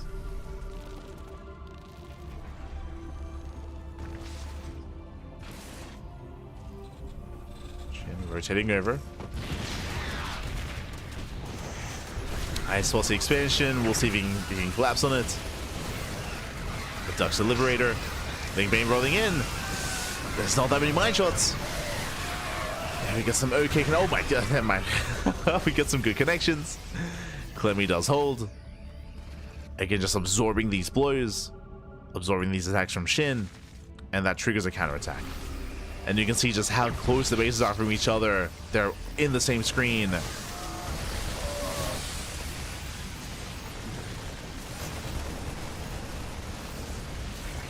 Seventh base for Clem, setting up his planetary. And SHIN can't let this happen. Oh god, the mine shots, they're too brutal. They're too brutal. Look away, Zerg players, look away. Mine shots are insane. Nidus storm into the main. To the main base. Nice snipe here on the Viper. Viper gets sniped. Nidus is going to finish. There's not enough at home. Clem is racing back. Only Lings though, no lurkers. Let's do file out.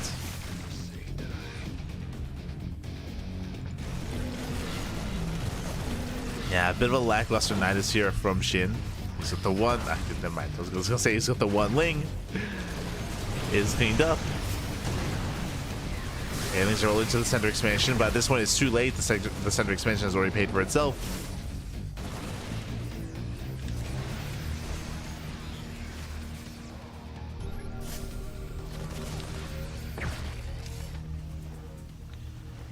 And SHIN is hoping and waiting for one big engage, one big moment. We can take down the main army and then instantly counterattack. That would be the best chance here for SHIN.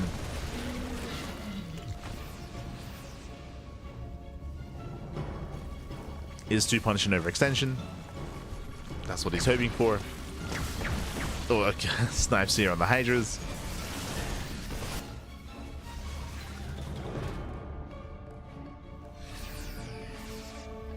SHIN he attempts to move in. He did get spotted by that ghost. Goes to scout the army. SHIN trying to bypass. Trying to. Nidus towards a third. And Nidus does finish. Not much inside. SHIN, he just goes right down mid. And straight for the expansion. Center expansion is going to go down. Nice pick up here by SHIN. Does pull away. For a moment. SHIN can take this fight again. This is a bit of an awkward angle here for Clem. Please add a ghost, please add another, and another ghost as well. And ghosts are being shut down. SHIN finally fighting a better fight he was hoping for. Doesn't quite get the planetary. Oh, he's going to get punished though. It's being punished, is being forced back. SHIN has almost every other map. Oh, sorry, every other base on the map. It's a lot of bases, a lot of expansions.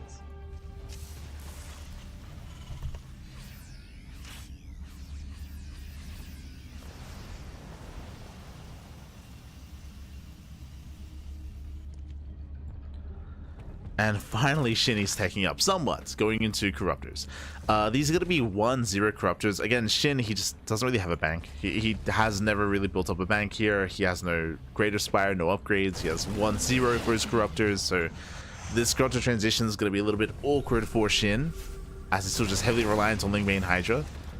And as we've seen, it just hasn't been good enough. Like, he's hoping for these surrounds, but they just haven't been happening. There's no infestors for fungal growths. This has been an uphill battle for SHIN.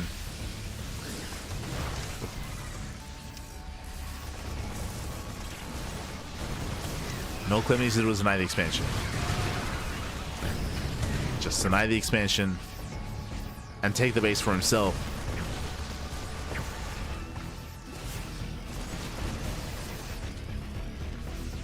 Like Clem can just maintain a better economy.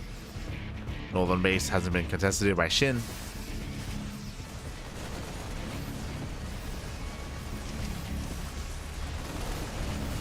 That's going to be a kill on the CC, on the hatchery. Hatchery goes down. Oh, meanwhile the ByuN army gets stuck. Ooh, brutal connections. SHIN catching out the ByuN, not bad. Now likewise, Crocs as they dive in, they catch out some of the Liberators.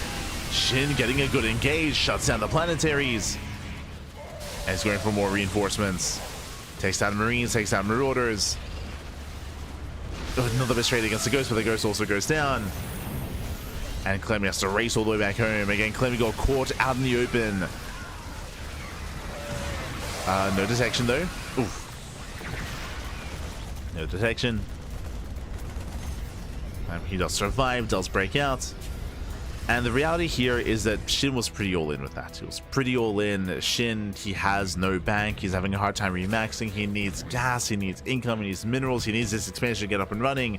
Meanwhile, Clem had a bank to work with, so Clem, he instantly remaxes.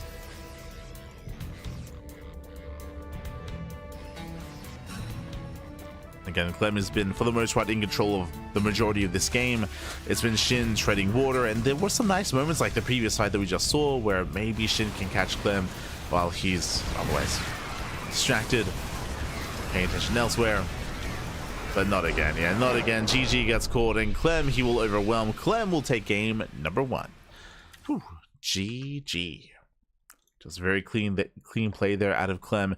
The early game was more chaotic, if you remember. It was very back and forth. We did have some nice moments for SHIN, where SHIN was able to catch out the drops, catch out the Doom drop, and snowball into a counterattack. But SHIN did overextend. He lost his lead, and with that, Clem did recover.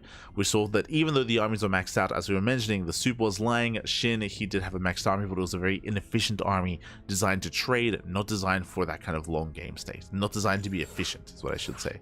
Like Brood Lords or Infestors or Lurkers. Not designed to be the most cost-efficient army, and yeah, with that, SHIN was eventually outscaled, and Clem did claim the first game. GG. GG, well played.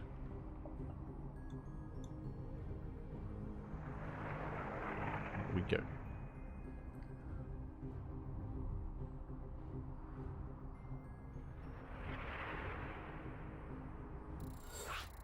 Catching up. Amazing how SE was the game when the streaming software started to come out. Around it was the most interesting game to watch at the time. So StarCraft technically pioneered streaming, and it was a marriage of perfect timing. Yeah, for sure, for sure. I mean, for those who don't know, like Twitch kind of rose up along StarCraft. Like StarCraft had some really close ties with Twitch. Twitch was definitely like sponsoring a lot of teams, a lot of I know they're sponsoring like Root Gaming, a lot of teams back in the day. Twitch and StarCraft rose hand in hand, like in the beginning. Yeah, for sure. There's definitely a lot of history there. Definitely a lot of history. Like best unknown caster. Got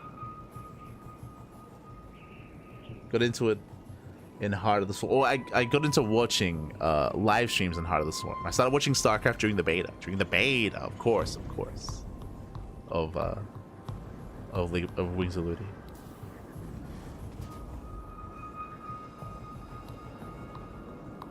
Thank you. I appreciate the kind words. I appreciate it. As we're getting into game 2, and spawning in the top right hand corner of Amygdala, we have our French Terran player, the Red Terran, representing Team Liquid, leading the series 1-0. It is Clem. And spawning in the bottom left hand corner, we have the South Korean Zerg player, the Blue Zerg, representing Gaibin Gladiators. It is SHIN. Here we go. And again, SHIN, he was able to at least keep up with Clem for a time, but for the most part, Clem was playing the more efficient long game there.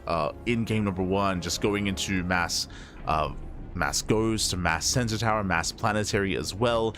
SHIN with an army that's designed to trade was having a hard time trading. Was having a hard time trading, a hard time catching Clem out. There was that one moment where he was able to catch half of Clem's army outside of his third base. True, there was a really strong moment there for SHIN, but I think that was the only one. I'll be honest. I think that was like the only like strong moment in the past, like in the last 10 minutes of that game. Outside of that, Clem, he was keeping up with the Nida Swarms, he was keeping up with the rotations, getting better pickoffs when it came to Widowmine shots, and in the end, Clem did overwhelm. But regardless, GG well played. We'll see how things turn out here on Amygdala. Amygdala is going to be one of the larger maps in the map pool. Likewise, it's a little bit more awkward coming into a longer game because these rocks do get knocked down over the course of the game, and they do open up the map itself, so it becomes easier to rotate between these bases and harder to defend. So a very interesting map here that does evolve over time as the rocks open up. So it can lead to a very dynamic late game. Can lead to it. We'll see if we can get there first. Well, I did cast some ESL Australia stuff. Do check out the ANZ Champs. 100%, 100%. ANZ Champs was some of the best StarCraft that I've been a part of. For those who haven't heard of ANZ Champs was an initiative back in 2020 by ESL Australia, and it was basically like GSL for the ANZ region, for Australia and New Zealand. For Australia and New Zealand, it was basically like GSL.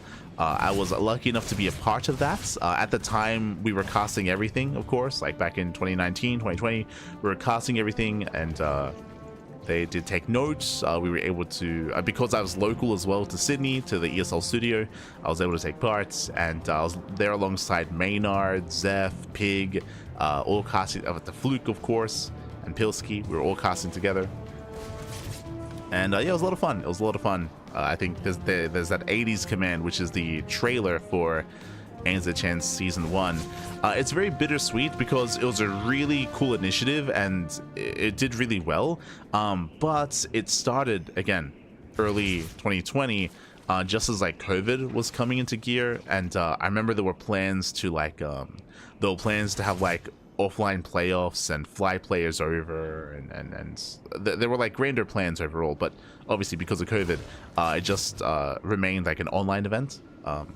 And they weren't able to do much more with it just because, of course, here in Australia there were a lot of restrictions when it came to how many people could be in a building, how many people could, like, especially again because of COVID, to reduce like spread or anything like that. So we had a lot of restrictions, a lot of limitations, and a lot of that didn't really come into pass, which is a shame. It's a shame. But fun fact, I guess on the flip side, because we eventually even had to change it to home broadcast because we just couldn't run the staff at the studio because we just couldn't run that many people at a time. Before I get ahead of myself, here comes the initial Hellbat push. Yeah, Hellbat push. Story time later. We have Hellbat swapping. Clem, he does open up more aggressively here, going for the 1-1-1. No third CC. Hellbat push. He's going for the kill. He's going for the queens. Does dive in. Lings are still amassing so far. Nice spread here with the queens. Transfuse going to be coming in. One queen goes down. Just the one queen. Did I say 1, 2? Almost 3 queens do fall. Clem, he's running out of steam though. He's running out of Hellbats. Down to 4 Hellbats. Despite that, another queen falls. Yeah, gets another queen. There's only 2 queens remaining. 1 on barely any HP. And even though SHIN is going to survive this, Clem did do quite a bit of damage here. Getting 4 queens and 33 lings. SHIN does hold. SHIN does survive. He holds the line. Behind this, Clem, late third CC. As a reminder, this was all without a third command center. It was very committed, very aggressive out of Clem, and alas, he didn't quite get the damage he was hoping for. It wasn't bad. Again, Clem, he was able to at least almost reset the queen count, but he didn't get any economic damage. With that, SHIN is in a better position. He's in a better position here. SHIN now taking up Roach Warren Lair. The Roach Warren response is an interesting one. This feels like because SHIN knows he's in a better position, because he knows he's ahead, SHIN, he may just drone up to 3 base saturation, get a 4th base just for Larva, maybe transfer to the gold, and just go for a Roach Ravager all in off of a 3 base economy. That's a big possibility here for SHIN. Big possibility. So we'll see if he does go for that option. For now, though, we're going to be settling in, and again, Clem is going to be on the back foot. Clem has some recovering to do. What I was about to say, though, about the ANZ Champs turning into home broadcast is a fun fact. Hold on. Where are we? Bam.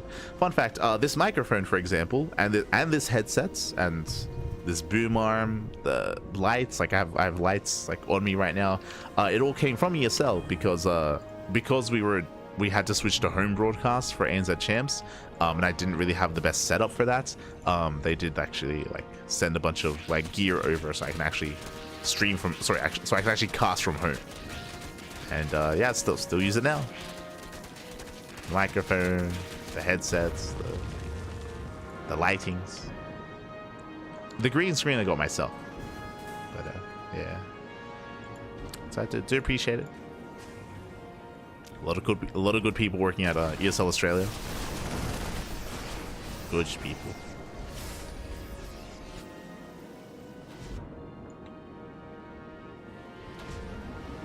And I do recommend the broadcasts. The broadcasts were a lot of fun. it was a lot of fun. I remember that, oh, it looks like we have lost one of the casters. Meanwhile, SHIN, he's building up his roaches, does take the gold base. As you can see here, look at the drone count. I mentioned before that I expected SHIN to get a 4th base just for lava and to stay on a 3-base economy. That's exactly what's happening. We have 66 workers, that is a 3-base economy. I would imagine SHIN is going to transfer over towards the gold. Yep, Nidus is on the way. SHIN, he's going for a Roach Ravager all in. And again, the reason why SHIN is doing this is because of the failed Hellbat push. Because he knows that Clem is not in the best position. He knows that Clem is still recovering. He knows that Clem is vulnerable, so he's going for the kill. Or at least he's looking to go for the kill. So SHIN, he's gearing up. Nidus is almost done. And it's soon go time. So going to be go time here for SHIN. So straight against the ByuN. SHIN moving out. I was gonna say is that after we finished and we wrapped up ANZ Chance, I know that Zeph and Maynard, who they're like the Artosis, so they're like the Taste duo of Australia. They even said that like ANZ Chance was like the best event they had worked on. It was really good, really fun. So it's good to hear that from that. Meanwhile, Marines away, they shut down the the Nidus. Nidus gets shut down, Ravagers they get caught out, and SHIN caught with his pants down. This should not have happened. This should not have happened. SHIN gonna be losing everything here. He was about to reinforce with those roaches. Again, roaches, they're not with the main army, they were here in the Nidus, and they are denied. So massive deny here. Suddenly SHIN, he's in trouble. SHIN back at home, not much to defend. Nidus does complete, and Clem, he commits to the counterattack. Oh, roaches, they do come back home. Come back home, they take down the initial Marauder. Oh, they force a pickup. So far, SHIN does hold. SHIN is holding on, but he's being denied mining here from the gold. And remember, SHIN, he was going for the all-in. Yeah, the all-in fails. GG, and Clem will take the series 2-0. GG. I don't blame SHIN for going for the all-in. It all made sense. I was all for it 100%. But SHIN, he got caught out. Remember, SHIN, he only had half his army. The other half was in the Nidus. So he was trying to Nidus outside of the 3rd base to reinforce and commit to the all-in. But we saw Clem being proactive. He was being proactive. He was able to catch out the Roach Ravager, get on top of the Nidus before it even finished. He shut down the all-in before it got going, before Clem had to deal with a wave, with a massive tsunami of Roach Ravager that was coming his way, and Clem just shut it down. He just shut it down well ahead of time. GG. The all-in failed. That's game. That's game then and there. There was no follow-up for SHIN. And with that, Clem will advance on in 1st place out of Group B. GG. GG well played. Clem does advance on in 1st place, and now we are here to determine who will face off against SHIN in that lower bracket. Here we go. So do catch up. Here we go. So as you can see here on the brackets, we do have Clem. Clem took down ByuN 2-0, and Clem took down SHIN 2-0 as well in the winners match. Clem is the first player to advance on into the playoffs. Meanwhile, we still have 3 players left. We still have SHIN, Cure, and ByuN. We still have 1 Zerg and 2 Terrans, but soon to be only 1 Terran. As you can see here, we have the elimination match. Cure versus ByuN in a TVT. We have a Terran versus Terran coming up next here, followed by the winner against SHIN. Oh boy. So we do have a couple of matches remaining. 2 series left. 2 series left to go, and vetoes are underway.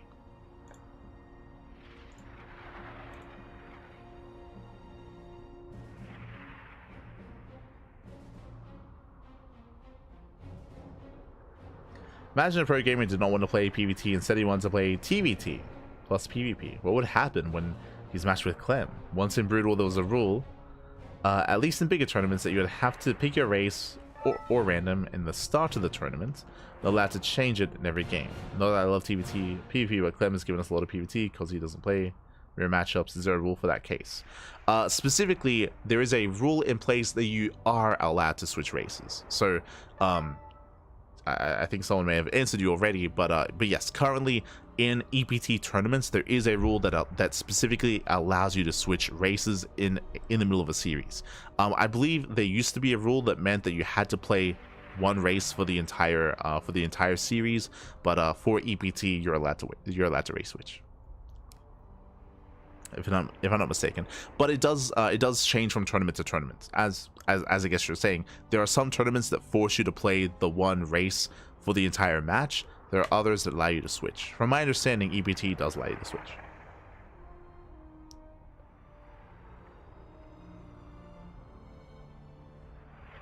But here we go. The Vitas are underway, getting into our next series.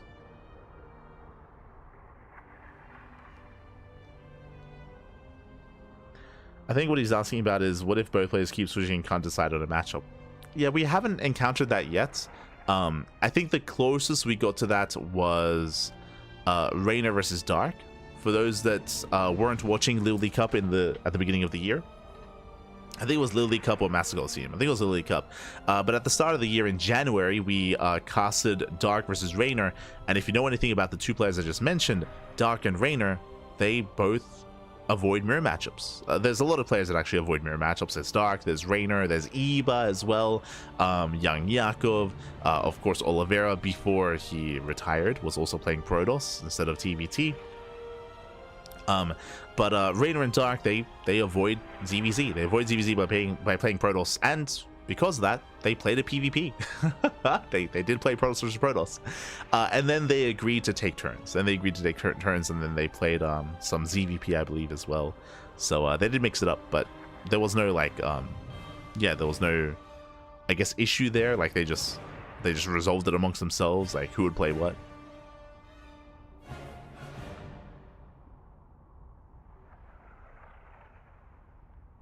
Leave most tournaments to make them blind pick by messaging admins. Oh, there you go. There you go. So there's potential for that as well. True. It's potential. But that might become a thing. I don't think that'll be a thing with Clem.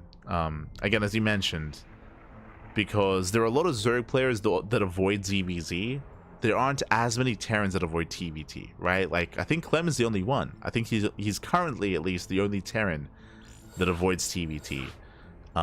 So I think that issue would arise more when it comes to Zerg players that are avoiding ZVZ. I think that's probably the issue. That's probably the most likely scenario when that would arise. Most likely.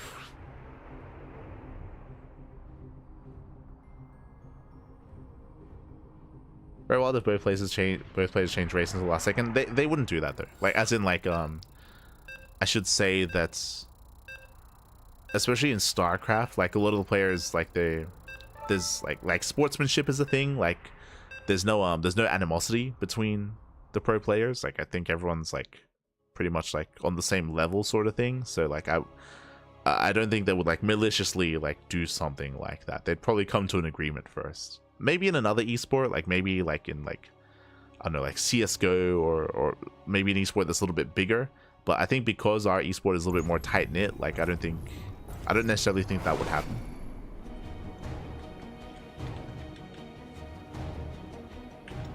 Or at least I have a hard time seeing that happening with any of our current players. But here we go. We're getting into our next game. We're getting into our fresh series here, into our best of 3. And spawning in the bottom left-hand corner, we have our red Terran player. We have our South Korean Terran representing Shopify. It is ByuN.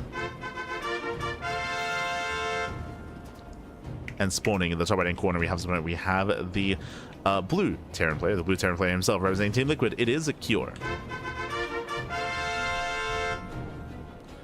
Someone could just want to annoy the other guy and get him out of his comfort zone, give you an advantage. That's what I mean. Like, I don't see that happening in current StarCraft.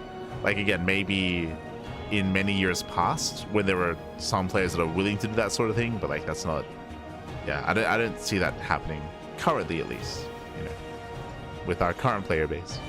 But now they're 2x, so it's going to be 2x Reaper here out of Cure.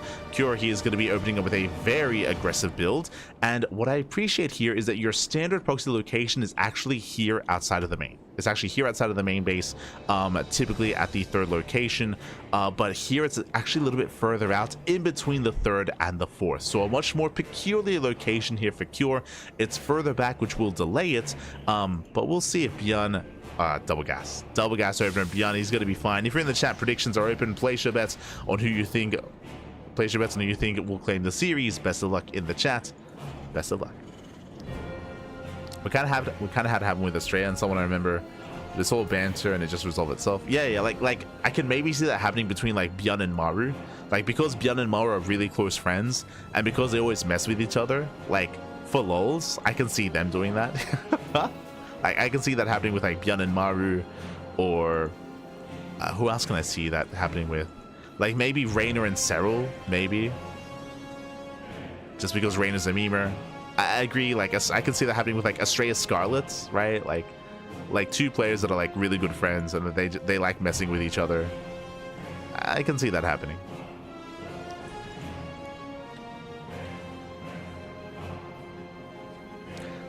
Cure does rotate in. Oh, boys are being pulled, and so far does a pull in time. Again, ByuN has to be careful. Oh, not to lose the first Reaper.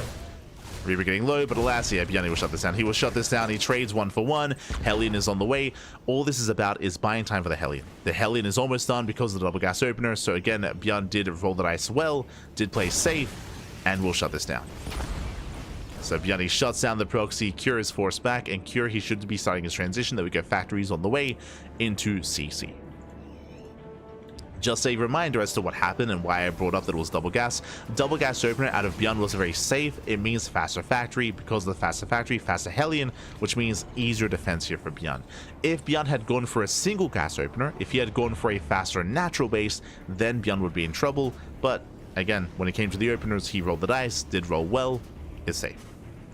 So ByuN is safe. Cure, he has to back off, he has to transition, and he throws down his CC back at home.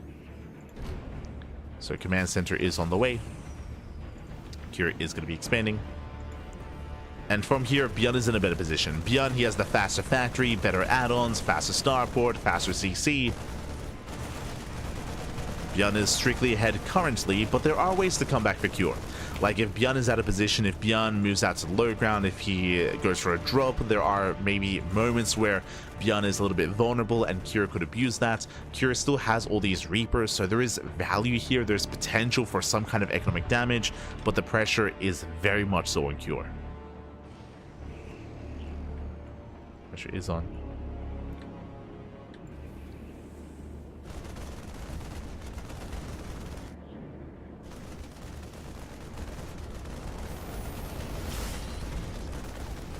Rax is going to burn down. Likewise, is that natural CC for Cure?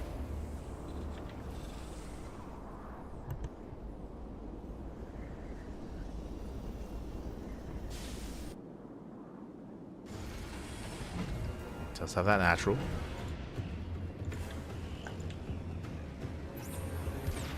Oh.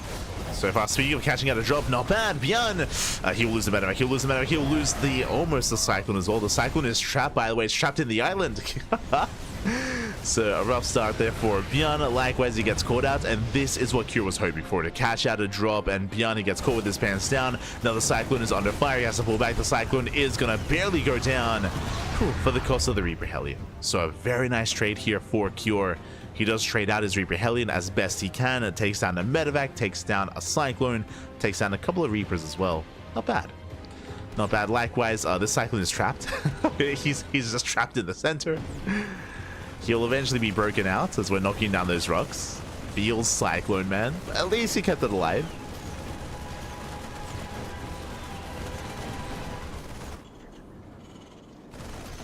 Did keep it alive.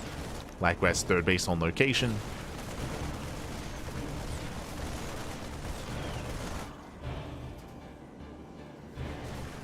We'll knock it down.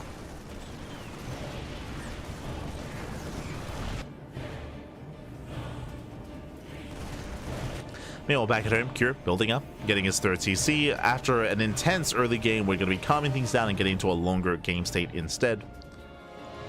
Because of the catch of the medevac, because of the catch of the cyclone, I would say that Cure is in a better I would say he's in a better position than he once was. He's recovering. Cure does have a tank lead, more importantly. Now, as Cure has more tanks, what does ByuN have? ByuN has Ravens. Ravens and Disable has Research Interference Matrix. So ByuN, even with a lower tank count, he can shut this down. We'll see if he will. Okay, sieged up, does spot the army. Ooh, tank volley goes off. A nice start there for ByuN. Cure behind this, following it up with those Liberators. Cure pushing forward behind this is getting his third CC. Getting his third base. So far, Cure does have air control, zoning back the Ravens. He's got those Vikings. Slowly gaining ground, pushing forward. Oh, it's a lock-on. Cyclone does pull away in time. And as we are being forced back, those Ravens are building more energy. Gets a Liberator, nice pickup. Oof. Yeah, ByuN overextends, loses one of the tanks, loses the Cyclone, massive pickups. More Liberation has arrived, and Cure, can he pull this off? It's still so close, so tense. Oh no! Okay, let's be careful. Does have to be careful. These Liberation zones, they're going to be a big problem here for ByuN. ByuN, he cannot push in. And going for the drop. Going for the drop instead. May attempt to force around. Scan reveals the medevacs. Ravens are coming in, the boys are being pulled, and he does go for the stim. Here we get the Mass Disable here on two of the tanks. We get two tanks. The Liberators are going to barely go down. Whew, and ByuN, he will hold. He will hold, he will clean this up. Will cost him 11 SCVs, but ByuN does survive. And now it's time to counterattack. It's time to counterattack back at home. What do we have to defend? There is one Liberator, one tank behind this, getting to Bio, getting to Stim. Cure, he needs a little bit more time. The supply here is heavily in favor of ByuN. The army supply, I mean. Gets the Liberator, not bad. The Liberator goes down, but the army is overstimmed. Cure does siege. Sieged up back at home. The longer this goes on, the better it's going to be for Cure. Does have the better economy, has the higher worker count. ByuN getting within range.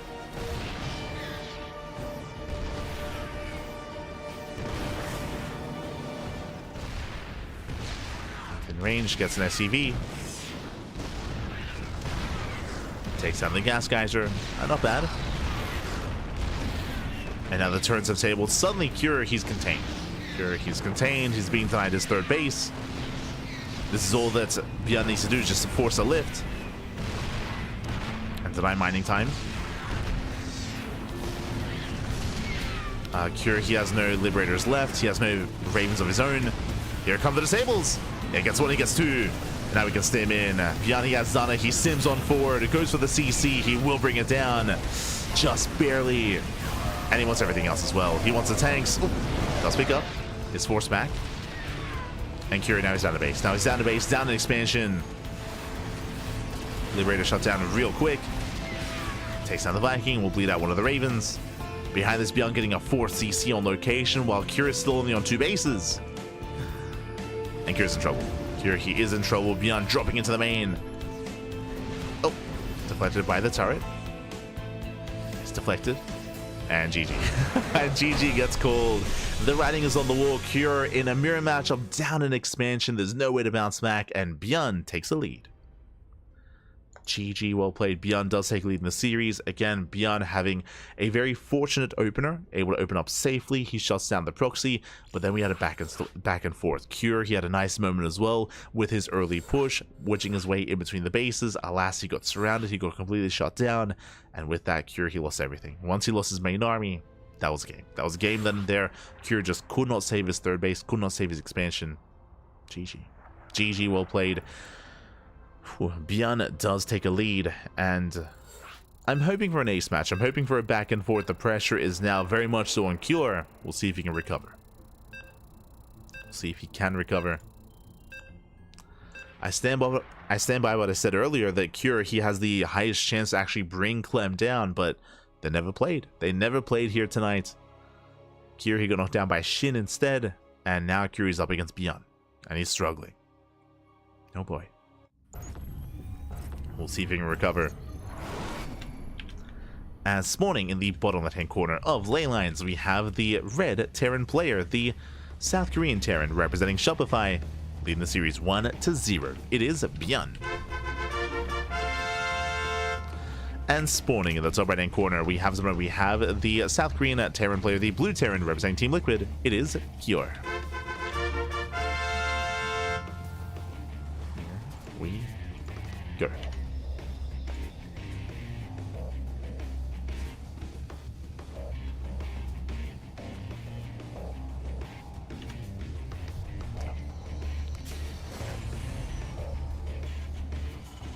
we go. As we are going to be calming things down and settling in.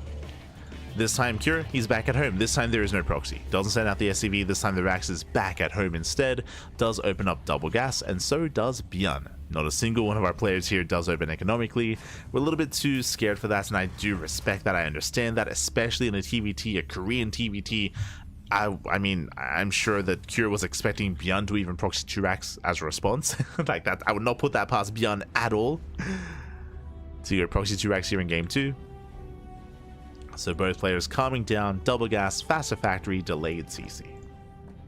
Settling in.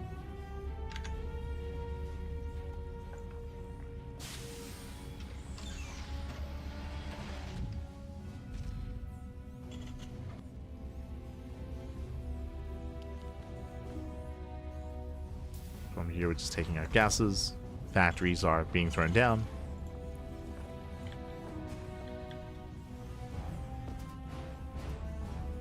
And we're really looking for any kind of major deviation here, as we're going to be expanding, getting to our Reaper Hellion. We'll see if either player does move out. It is very uncommon to be aggressive with the first couple of Reapers, just because you don't know if your opponent opened up a Reactored Reaper or if they opened up 2 Rax Reaper. There are different openers that can shut you down. So right now we're looking for proxies. So ByuN checks his 3rd location. Cure also checks his 3rd location. So we're just looking for proxies and we're staying at home. Again, it is considered unwise to move out with your first Reaper. As ByuN checks his 4th location as well. ByuN, very paranoid. Wants to make sure he's okay. Here, he didn't go that far. Wait for his 2nd Reaper. Now he can move out. Now he's safe to do so. Behind this, reinforcing with Hellions. Likewise, ByuN going for the same build. Same setup, same build. ByuN actually is going for a faster starport. Okay, he's going to be delaying any kind of Reaper production, going reactor into starport. So instead, ByuN is going to have a smaller army. Meanwhile, Cure, he's continuing with another Reaper. Curious Spy gets into the base, delays the starport. Nicely done. And hoping to delay the CC. We'll see if he can. Hellion taking a lot of hits, takes a lot of damage. Ooh, does go down. And with that, not a bad delay here on the starport. Gets an SCV. Cure, he pulls back. And behind this, going for his own 1-1-1. So calming things down. See ByuN going for his own drop play. And Cure, going for a tech lab instead. So Cure's going to be the defender. He's going to be the defender, building up Cyclones, building up and getting into, I would imagine, Raven production. It is not uncommon to open up Banshee. Banshees are viable here, but yeah, it's going to be Raven instead. So Raven opener here by Cure. Drop play out of ByuN. Now, as we even saw in the last game, Ravens, they can gain a lot of value over time, and they can be very impactful in TBT. It was ByuN that was making use of the Ravens last game. This time, it's going to be Cure instead, as Inverter Matrix is being researched, getting into that disable. Likewise, ByuN is doing the same, but is 1 step behind. He's going to be down a Raven, as the first Raven is about to finish up for Cure. And again, that is all because of this medevac opener. This means that this drop has to get damage done. ByuN moves out and does hit the main. Does go for the mineral line, getting an SCV, gets 1. But he has to get the hell out of here. Does pull out, does pull away. Forced to unload, going for the Raven. Oh, can he get it? Oh, he does. Massive pickup. The Raven goes down, but the lock-on is brutal, and he will not escape. Yeah, ByuN, he will not get out. And was this worth it? He will lose a medevac for a Raven. If that was the only trade, I would say it was worth it, but he also lost a Cyclone, he lost a couple of Marines. There was a lot in that drop.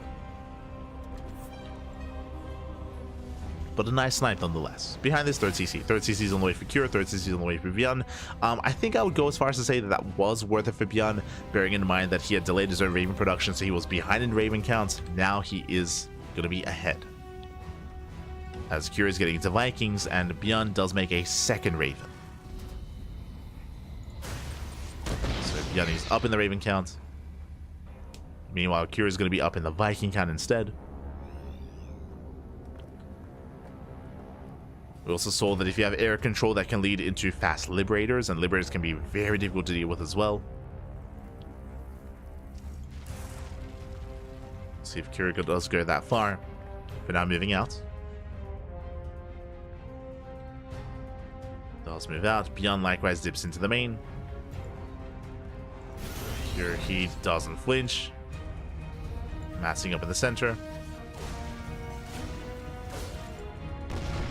ByuN is already pre-sieged. He is sieged up. Here he threatens a dive. Doesn't quite go for it. Does pull away for now. Does pull away, does pull back. ByuN landing his 3rd base on location. And Cure, he does make his way onto the same point of elevation here as ByuN. Going for a different angle. He gets spotted. ByuN has to reposition. Bearing in mind that Cure has those disables, so does ByuN. And Cure doesn't like what he sees, he backs off. He scanned, he saw the setup, he saw the concave, saw the additional Raven, he wants none of it, he backs off. It's a really mature decision here by Cure. I would say there is a lot of pressure on Cure to actually trade, but he doesn't want to take a bad fight. So Cure, he rotates. ByuN, he doesn't see this rotation. Uh-oh. Cure, he goes through the south side. Once again, he avoids the ramp. He's already on the high ground. ByuN, he doesn't send out a Marine. He doesn't see this. He does have some tanks in position, but he does unsiege everything. Going forward with harass instead. That means he has no disables back at home. SCV's going to be going down. It's going to be a one-way trip. Raven's going to be falling. Here comes Cure. The tanks are on siege. Yeah, ByuN, he's not ready for this. Cure, he gets within range. CC is going to be denied. Tank is going to go down as well. Brutal pickoff. And ByuN caught completely out of position. And this may just be game. This may just be game here and now. Oh, there's no saving it. Oh no, the CC goes down. And just like the last game, the 3rd base falls. And what can you do? ByuN, he's down a base, down an economy, caught completely off guard, and ByuN's all in. At this point, ByuN, he has to be all in. He has nothing left behind this here. He has no 4 CC as a backup.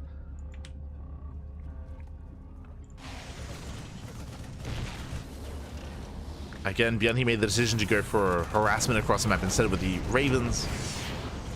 Means he had no defensive disables himself. It's all or nothing. It's all or nothing here for ByuN. Is pushing. And back at home, all that Cure has to do is survive. Is defend. Defend, survive, maintain that lead. Easier said than done. Cure, he does not have a spotter unit. But he is sieged. Cure is sieged up.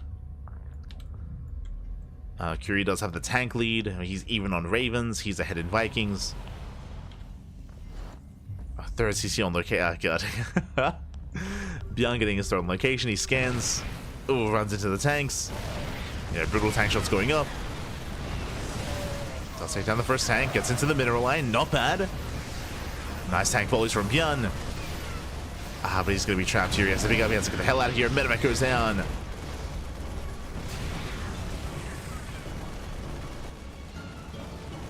ByuN, he does get 20 SCVs. The Raven, the Viking.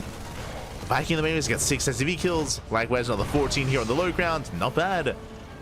20 workers going down. ByuN? Okay. I see you. Snipes the Viking, very efficient. ByuN, he gets a lot done there, but what's scary is the army. Like Cure, he still has that army lead, is still up in tanks, still with that Raven as well. ByuN's not done. Goes back in with the Raven. Gets more SCVs. And ByuN, he's somewhat recovering. He's not there yet. He hasn't recovered yet, but he's getting there. Here comes Kira. Kira gets spotted. Oh, no, that was a critter. Kira's pushing. There we go. There's the scan. The Raven will be able to, yep, disable. Locks down one of the tanks. ByuN attempts to stem in. And can he break through that ByuN line? He cannot. He does not break through. Will lose one of his tanks at the same time, though. Gets into the mineral line. ByuN, he gets in. 6 SCV kills. Getting even more damage done. CC on fire. Drops into the main base. ByuN, you're not meant to win this game, you know? You lost the third, baby. You remember what happened in game 1? ByuN, you're not meant to be here. What's going on? We lose the tank, though. I mean, Kira's still getting around. Like, Kira, he's still ahead. He's still ahead. Kira still has a terrifying army. ByuN is going to pull the boys. Oh, God, it's a rough decision. Does pull them. And ByuN will lose everything here.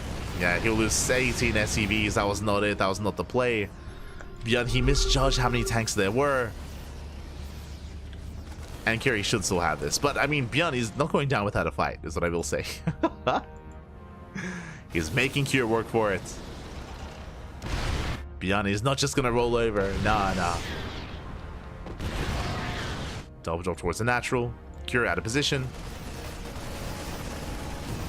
Likewise, drop into the main. Oh, ByuN does have the better upgrades, barely, but alas, he's being overwhelmed. Likewise, drop goes down to the main base to the Viking. And even though there was some impressive moves here by ByuN, still not enough. Still not enough to overcome that deficit.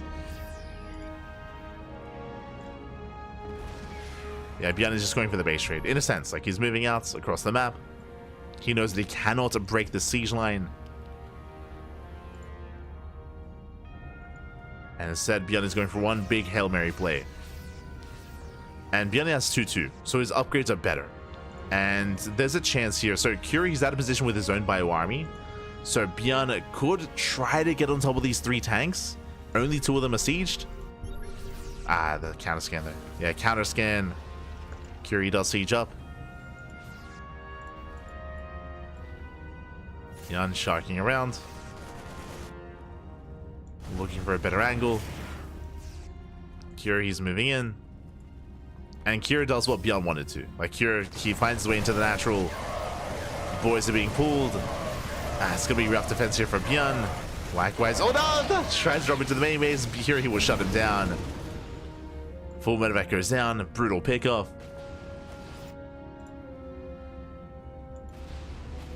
Ay.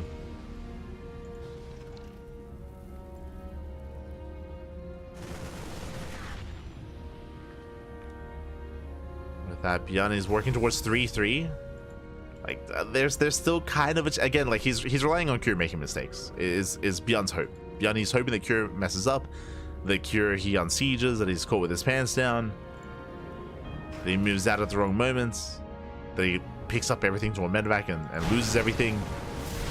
Oh, ByuN is going for the breakouts, and he will break out. Takes down all the tanks. Not the cleanest trade, but he does break the siege line. Okay. Does break out. Meanwhile, drop into the natural.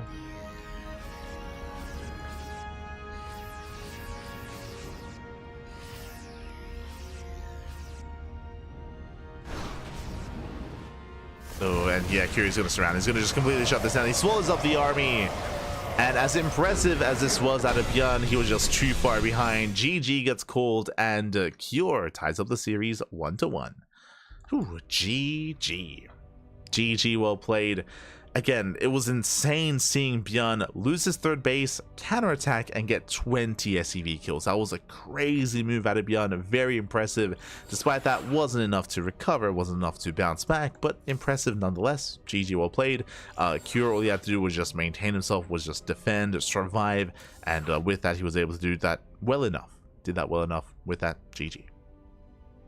GG, well played. We're making our way into the ace match. It all ends here. It all ends on Ultra Love.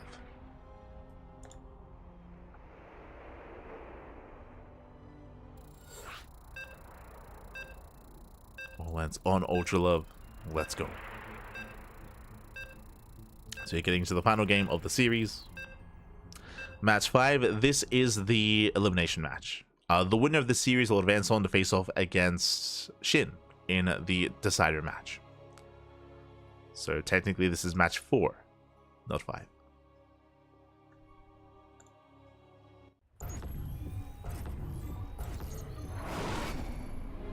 Here we go. This morning in the top right hand corner of Ultra Love, we have our South Korean Terran player, the Red Terran, representing Shopify. It is ByuN. And spawning in the bottom left hand corner, we have the South Korean Terran player, the Blue Terran, representing Team Liquid. It is Cure. Ooh, here we go. But again, this is the elimination match. The loser of the series will be eliminated from the tournament. It will be the first to make it, or to be eliminated from Group B. And this could go either way, to be honest. Could go either way. We have seen these two go back and forth in TBTs in the past.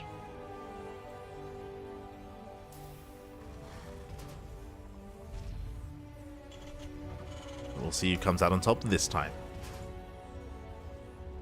as we do have a double gas opener out of Cure, once again going double gas into a faster factory. ByuN, for the first time this series, is looking to shake things up a little bit here. Again, ByuN game 1 and game 2 did open double gas into faster factory, into Reaper Hellion in the early game. This time only one gas. What does this mean? This means a faster command center, a greedier build by ByuN.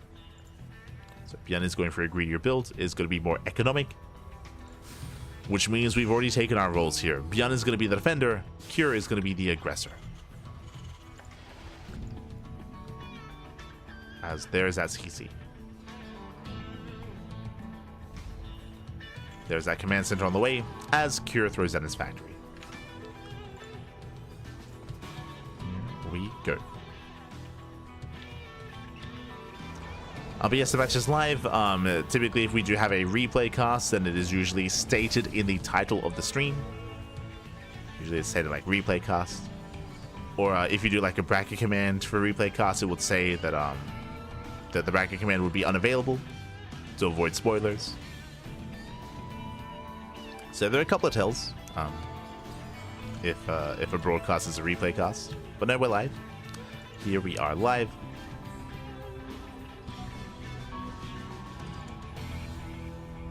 And we'll see how this does turn out. For the time being, we're just building up. And again, as I mentioned, Cure, he should be the aggressor initially, building up his initial Reaper Hellion. Cure will be the first to move out. It's going to be up to ByuN to maintain himself, to minimize losses back at home, to make sure that he has a solid economy, solid mineral count, or worker count, I should say. Getting into his own 1-1-1.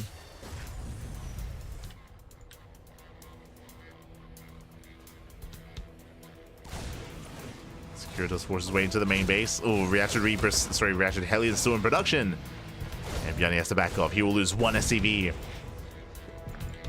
One SCV goes down. Denied mining at the natural. Nice start here for Cure. Does want to respect the Hellions, but nice damage nonetheless. Oh, as he's going to get burned. We'll lose a Reaper. Alas, Cure does overextend. Has to pull out. Does have to pull out.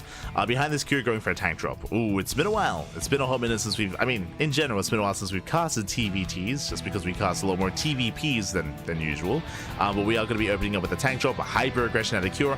I believe the goal with this tank drop is going to be to try to get within range of the production, set up here outside of the main base, and to lay siege upon the main as well. I would imagine. Like, you can also try to set up here towards the left-hand side instead, as the medevac has arrived. And Cure, he has yet to unsiege. Never mind. I assumed he was going for a tank drop. May just be waiting for a second tank instead. Again, the tank count is in favor of Cure. Okay. Leaving his tanks at home, just going for the bio drop instead. Just moving out with the marine drop. So less dedicated. very much so. Is going to be less dedicated. ByuN, he moves in for some harass. Does hit the natural.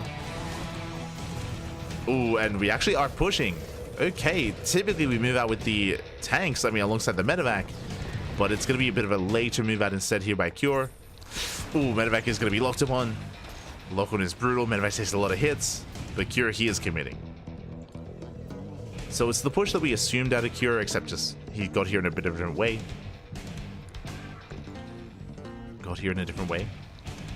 Moves out, ByuN does run into him.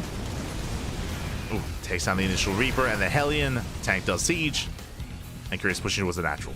He's pushing in towards the natural, he's not going for the main. Again, he's got 2 tanks. Back at home, Orsar does get a couple of SCV kills. And ByuN to defend against this, he'll most likely have to pull the boys. It's not going to be pretty here. SCVs are going down. Here comes the disable. Not quite. He's going for the auto turret instead. The boys are being pulled. Will collapse on top of the tanks. The first tank goes down. He gets 1. And he should get both. He should get both tanks. It will cost him a lot of SCVs. But he has to counterattack immediately. As he takes down all 3 tanks, we'll lose 11 SCVs in the process. 11 workers go down. ByuN recovering. He's got his tanks. The Vikings are on the way. And looking at the units count here, ByuN, he's up in tanks. He's up in Ravens.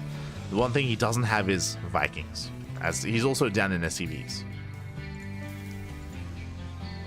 So ByuN is down in workers, and oh, he might not push out until he has Stim. Stim is on the way, 3rd CC as well, so looks like we have our answer. ByuN, instead of counterattacking, is rushing into a faster expansion, a faster 3rd.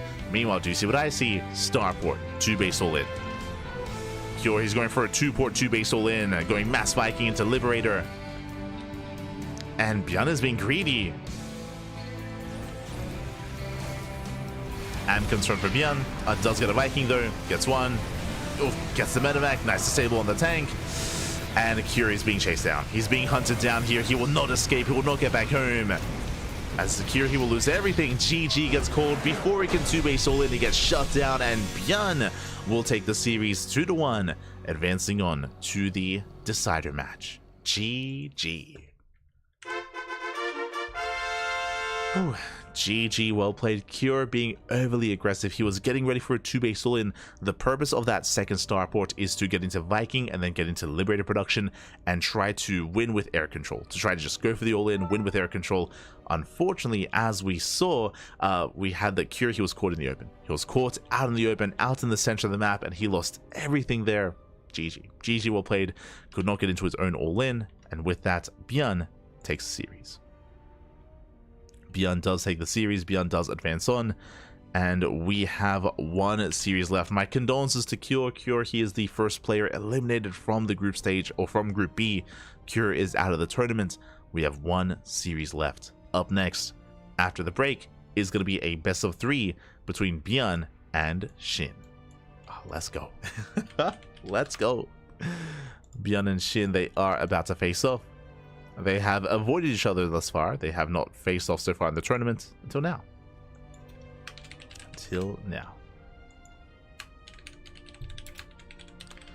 So vetoes are underway. We're going to be going on a short break, and when we return, we will have that final matchup of the night. We'll see you guys in a couple of moments. See you soon. See you soon, Pappy. See you soon. Take this moment to get some snacks, get some food, get some water, drain your disruptors, massage your marines, and get some snacks. We'll be back soon with our final series of the broadcast. See you soon.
Welcome back, everyone. Welcome back. Hope you enjoyed that lovely brutal OSC as we've returned. We returned here with the final series of the night. We just wrapped up with the elimination match, and now we have the decider match. Here in this group, we have been featuring 4 amazing players: ByuN, Cure, Clem, and SHIN, and we're here to determine who will join Clem advancing into the playoffs. Clem, he already came out in first place. Now we're here to determine who comes out in second place out of Group B in the Rex March Madness. And spawning in the bottom left-hand corner of El Dorado, we have our red Zerg player representing Diamond Gladiators from land of South Korea. It is SHIN. And spawning in the bottom right-hand corner, we have his opponents. We have the blue Zerg player, also from South Korea, representing Shopify Rebellion. It is ByuN. Here we go, and if you're in the chat, you know what time it is. It is Gamba time. Predictions are open. Place your bets on who you think will claim the series. Best of luck in the chat as we jump into our ZVT. Here we go. And again, we're going to be featuring El Dorado for the first time tonight. El Dorado is one of the more vetoed maps in the map pool. El Dorado is a unique map, has a very short rush distance by air, and also potentially has a short rush distance by ground as well. Things can get very intense and very chaotic if both the Zerg and the Terran player expand towards each other, mine through these minerals, and take the triangular third base. If that's the case, you can see here, from third base to third base, we're a screen apart. We're a screen apart here, so very close rush distance by ground if we expand towards each other. ByuN, he has been known to rush into, not this third base, to rush into this gold as a third. He's very fond of it on this map, very fond of rushing into the gold and then going into an 8 racks 3 base all in.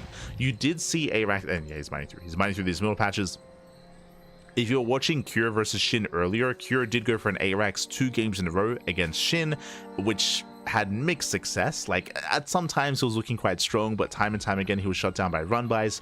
Here though, an 8 racks is boosted because the gold minerals. The gold minerals do mean that you have excess resources to work with. You have more, you can cut your worker count a little bit earlier with the same economy and have a stronger army as a result. So 8 racks is terrifying here on El Dorado, if we get there.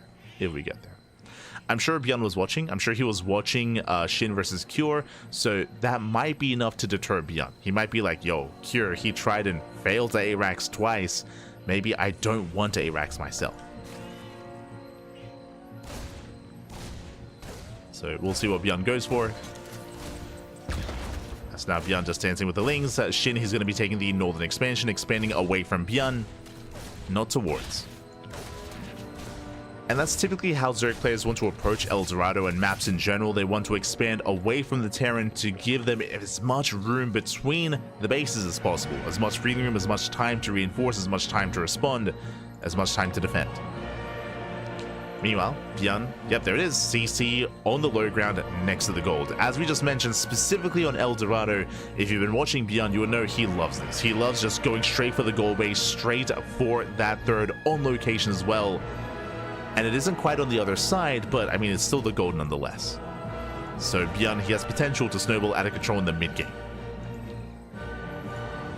Oh boy. Now, if we can call this at the start of the game, so can SHIN. Like, SHIN, he's also, I'm sure, fully aware of ByuN's tendencies. ByuN and SHIN, they play against each other very often in online tournaments, as they're both very active in the online tournament scene. So I'm sure that SHIN, he's aware of the possibility of this build. Behind this, getting into the add-on swap, it's going to be Hellion Banshee. Hellion Banshee out of ByuN is moving out. And we'll see if SHIN can maintain himself and minimize losses. It's going to be on SHIN to keep up. As the Hellions, they threaten a dive. So far, SHIN is in position. You can see ByuN looking for a way in. Trying to get some kind of vision as well. Alas, ByuN, he did already scout the third base. He's aware of its location. Behind this, interesting. So we can see here, no cloak. No cloak. We have fake cloak instead. Overlord dips in. The Overlord does see the research, but alas, it is a fake out. ByuN, he's prioritizing Stim. Getting into Bio. Not as heavily into Banshee. Is still making Banshees. Oh, SHIN, is he calling him out? He's like, let me in. Let me in, papi. Por favor. ByuN, TT, stay out of my base. Get out of here. Again, SHIN and ByuN, they're good friends. They're good friends. They often do banter. I'd like to believe that SHIN is like, man, you're so rude. Why don't you let me scout? Like, what are you? Ay, ay, ay. ByuN. Behind this, ByuN setting up on 5 Raxes. So a pretty standard setup so far. The gold base is being taken though, and SHIN, has he scouted? He has not. SHIN does not know. SHIN is not aware. ByuN, he's like, hey, you're not... Speaking of letting me in, let me into your bases. Let me in. Rex, English, please. Shout out to Rex. This is Rex's tournament, by the way. Is Rex's tournament. That's why this is the Rex March Madness. So shout out to Rex. Oh, they're laughing. I know that much. Ah, shit. Sorry. Had to speak in Korean. Are we gonna ask for translations mid-game? Are we gonna... Oh, no. ByuN pulls away. ByuN pulls back. Behind this, I see more Raxes. I see extra Raxes here in production for ByuN. So far, getting into a 5 rack setup. Nothing crazy yet. But again, that gold base is about to kick in. And again, SHIN, he still hasn't confirmed. I mean, for the most part, he has. Overlord is at the northern third. Overlord is at the southern third base. It can only be one. It can only be the gold base. So SHIN, he can deduce what's going on. Behind this, getting into Ling Bane, getting into 1-1 upgrades. You see ByuN going for the main. Does head for the main expansion. Oh, do you think the conversation was like, SHIN's like, hey, I know you're going Banshee, and ByuN's like, no, I'm not going Banshee, what do you mean? And then he sees it. SHIN's like, Z. How could you lie to me? You said you weren't making Banshees. The man said I wasn't getting cloaked. Ooh, as the drones are going down, creep is being denied. ByuN behind this going for his 4th CC on location, so he's not 8-raxing. I mean, as we can see, only 5. Only 5 raxes. He is not 8-raxing. He is expanding behind this, but this is still going to be a boosted economy, and ByuN is now being active across the map. He's now going to be pushing. Bathing speed finishing up in 5 seconds. SHIN needs a little bit more time.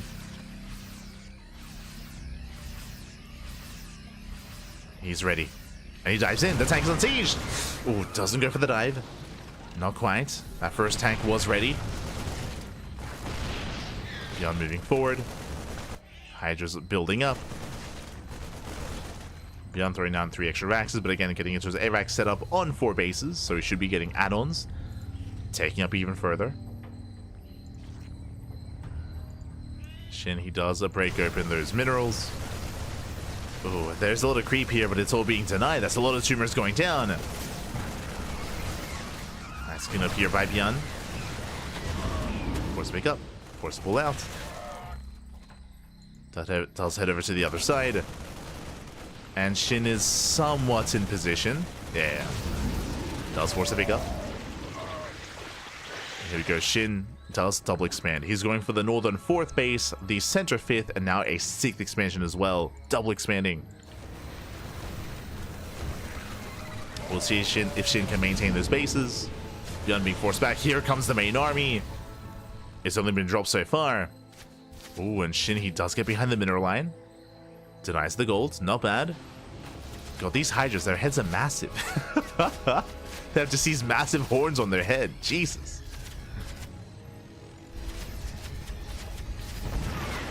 SHIN, he does deny mining time so far. ByuN rotating towards the top side, going for that northern 4th. SHIN, he does have Ling Bane. He's in position. ByuN gets supply blocked.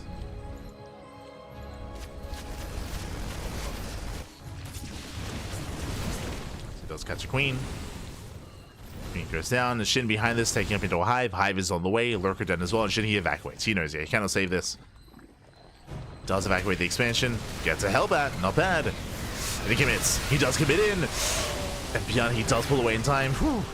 Very close. Very clutch. Bleeds out some of the Hellbats, but the expansion is going to fall. But he takes down the hatchery.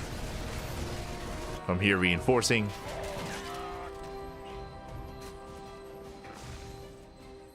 SHIN still denying mining at the gold. Again, I mean, this is good damage. Keeping ByuN on a 3-base economy. And SHIN, he does catch reinforcements. Marines going down, Winter Mines as well. Center expansion may fall, but SHIN, he just keeps going for the planetary. No Bailey's, but he will get the surround. Oh, unfortunately unable to. Runs into reinforcements. Nice whole position micro here with the SCVs. But they will still go down nonetheless. 18 workers going to be falling. 20 SCVs even. And not bad. SHIN, he cripples the economy. ByuN, he is supply blocked. Ooh, Lynx, he overextends. As Lynx, they do flood into the natural. Yeah, no burrow. Lynx are cleaned up. ByuN, he does keep pushing. May have lost 20 SCVs, but the main army is still looking terrifying here for ByuN. As time goes on, though, what do we have? We have Lunkers. This entire time, Hive is now done. Lurker upgrades are on the way, and the Lurkers are ready. And pushing into Lurkers without Ghosts, it's not easy. Not easy here for a Terran player, for a Bio-Terran. Without Ghosts, without Liberators, tanks are caught unsieged, massive pickups. Gets all 3. Yeah, 3 tanks go down, and ByuN caught on creep. And SHIN, he will clean this up. We'll shut down this army. Meanwhile, ooh, drop towards the top side, runs into the Lurkers. Lurkers repositioning. Drop towards the south side. Shin is keeping up. Will bleed out a queen. Queen goes down. Hatchery almost does fall. Oh, that's a kill, not a cancel. Massive pickup. At the same time, 11 drone kills. ByuN just being so annoying with his whole position micro here across the map. Barely out of range. Getting 14 more workers. Another expansion falls. Yeah, ByuN is just pulling Shin apart, taking down more bases. Now, ByuN can't straight up kill Shin because of all these lurkers, but he is denying bases. Denying the economy. As more lurkers siege up, another queen goes down. Oh god. ByuN wants the hatchery.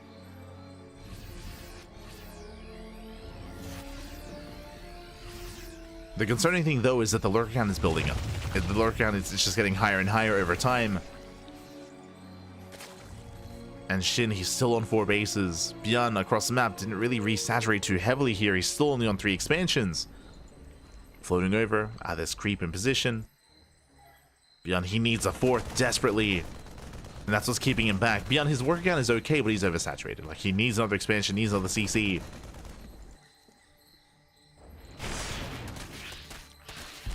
Tank goes down.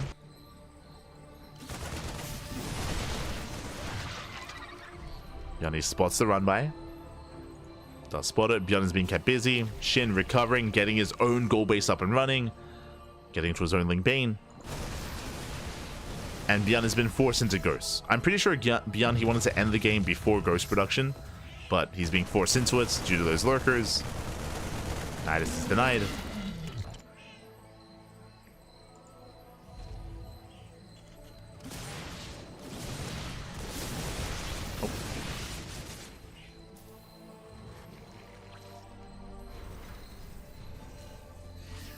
Both armies are maxed out. Now, as the ghost count gets higher and higher, I do favor ByuN, but that's only as it gets higher. For the time being, ByuN has only got 4. Only 4 ghosts. There's not that many. Nidus into the main base. ByuN does notice.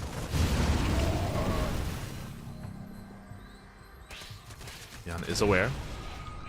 Likewise, Shin pushing through the center. He breaks out. Nidus behind the main. Once again, trying to distract ByuN. Getting in trouble with some of the production. Nidus will not finish. Marines, they respond in time, for the most part. Yeah, 2 lurkers, they pop out, but it's not going to be enough. Or is it? Oh, yeah, not quite. Not quite. Lurkers go down. Shin trying to gain ground, pushing his way in between the bases. Snipes are brutal. Again, though, not that many ghosts. Not that many snipes. We had 4 now to 10. 10 ghosts now available. Getting up to 12. Nidus does actually complete this time. And ByuN is out of position. He's out of position. This time we get a full unload into the main. Yeah, we came for the production. The choke point's working against me. Oh no, the choke point's brutal. Does break his way through at the same time. Here comes Shin. It goes in between the bases, headed for the mineral lines. Oh, some wasted banelings here, but does head into, that northern base. Likewise, at the same time, Shin defense back at home. Lurkers are still up and running. GG gets called Shin. He pulls ByuN apart, and Shin takes game number 1. Whew, GG. GG, well played. A very intense game. You can see the momentum swing from one player to the other once lurkers got out, but a big reason for that, as a reminder, is that ByuN, I'm pretty sure he did intend to end the game before lurker tech. He was being hyper aggressive, he was being very in the face of Shin. Alas, he wasn't able to break Shin, and by the time lurkers got into play, again, ByuN, he was not ready for that. He was not ready. He was still mid-transition. He was also being denied bases. Another part of this I should also emphasize is the gold base. Initially, ByuN did take it, but very quickly, ByuN, he lost it. He lost control of that gold, and for a surprising amount of time, ByuN, he was stuck on 3 bases. He was stuck with that center planetary, didn't even have a 3rd base for an orbital, as he was being denied that gold base time and time again. So ByuN, as time went on, he actually fell behind economically. Even though he was denying bases, it wasn't enough. Was not enough in the end. GG. GG, well played. In the end, that gold base did end up hurting ByuN more than anything, as he kept trying to retake it and trying to resaturate it. Didn't quite get it back up and running. And with that, that leads us into game number 2, once again loading into Hellscape. This is one of the older TLMC maps, and one of the larger maps in the map pool. If you recall, we featured this map earlier between SHIN and Cure. And here we go, spawning in the bottom left-hand corner of Hellscape. We have our South Korean Zerg player, the Red Zerg, representing Gaiman Gladiators. It is SHIN. And spawning in the top right-hand corner, we have the blue Terran player from South Korea, representing Shopify. It is ByuN. Here we go. And again, coming into this, ByuN down in the series, one more loss, and he is out of the tournament. I'm hoping for an ace match, I'm hoping for a game 3, but the pressure is now on ByuN. And welcome one and all to Hellscape. Hellscape is, again, one of the larger maps in the map pool, very long rush distance by ground. I would say relatively defendable. Sorry, I should say long rush distance by ground, so all-ins can have a bit of trouble actually being executed. We saw Cure attempt and have some success with his 3-base all-in with his 8 racks, but he was struggling to defend back at home. And that is the big downside of Hellscape, is that these bases are less defendable. Do not get used to Neo Violet Square, Abyssal Reef, King's Cove. These older, larger maps are so easy to defend and wall off on 3, 4, and 5 bases. Here, more modern maps, they balance out the size with how exposed the bases are. There's no ramp. There's no ramp coming into the 3rd base. There's no ramp coming into the 4th. Likewise, no ramp coming into the 5th base either. So you do have these more open areas that are more difficult to defend, and as a result, you are more vulnerable to run-bys and counterattacks. Leads to a lot more action, a lot more aggression. Likewise, there are a lot of attack paths here in the center. Because of the terrain, I would say that there are some potential better engages for siege units and for Terran. We'll see though. We'll see, as we haven't really seen too much of Hellscape yet. I am curious to see how this all does play out. For now, Hatch Gas Pool, standard opener out of SHIN. And it's going to be the standard opener.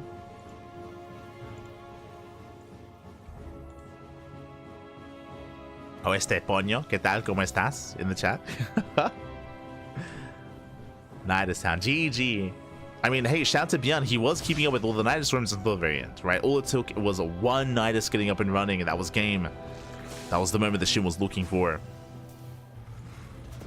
It's one of those aspects of late game TVZ which can be difficult to deal with, which is if that Nidus finishes, then suddenly your production is under fire. And you saw how difficult it was for ByuN to engage in the main base because of all the SimCity, because of all the choke points suddenly being used against the Terran.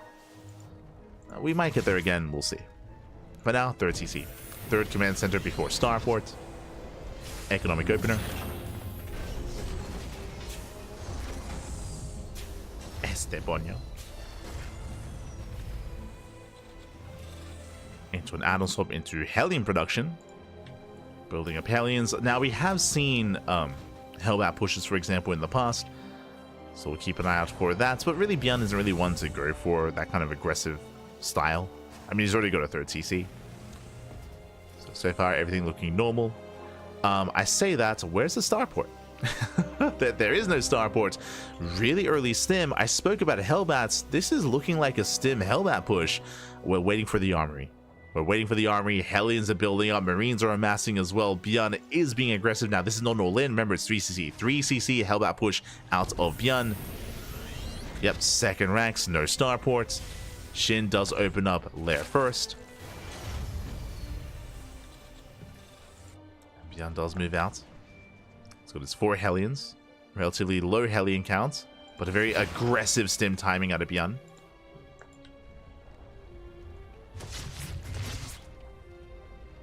Now again, this lair is actually very early. It's a 4-minute lair timing. Is SHIN crazy enough to go into Muta?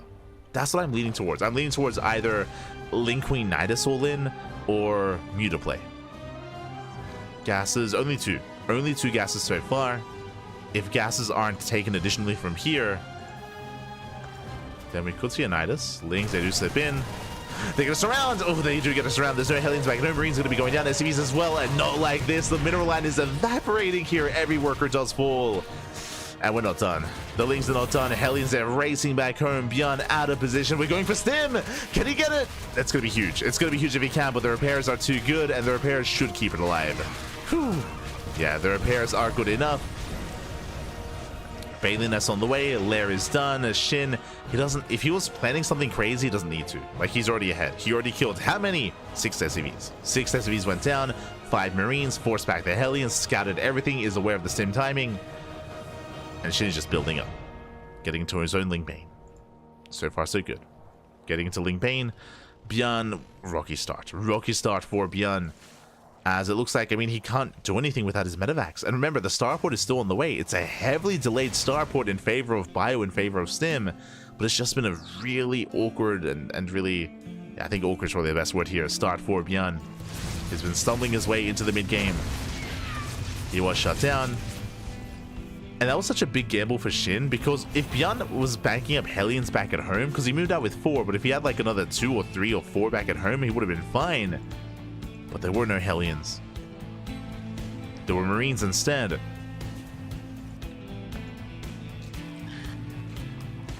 And with that... God damn it, Shin.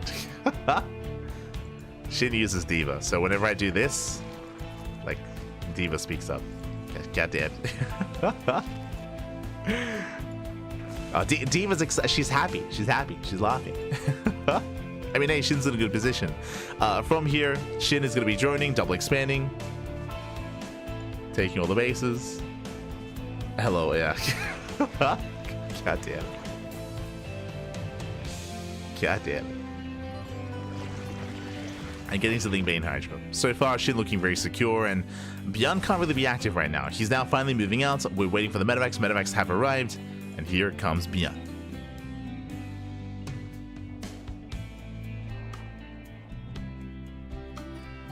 Here we go.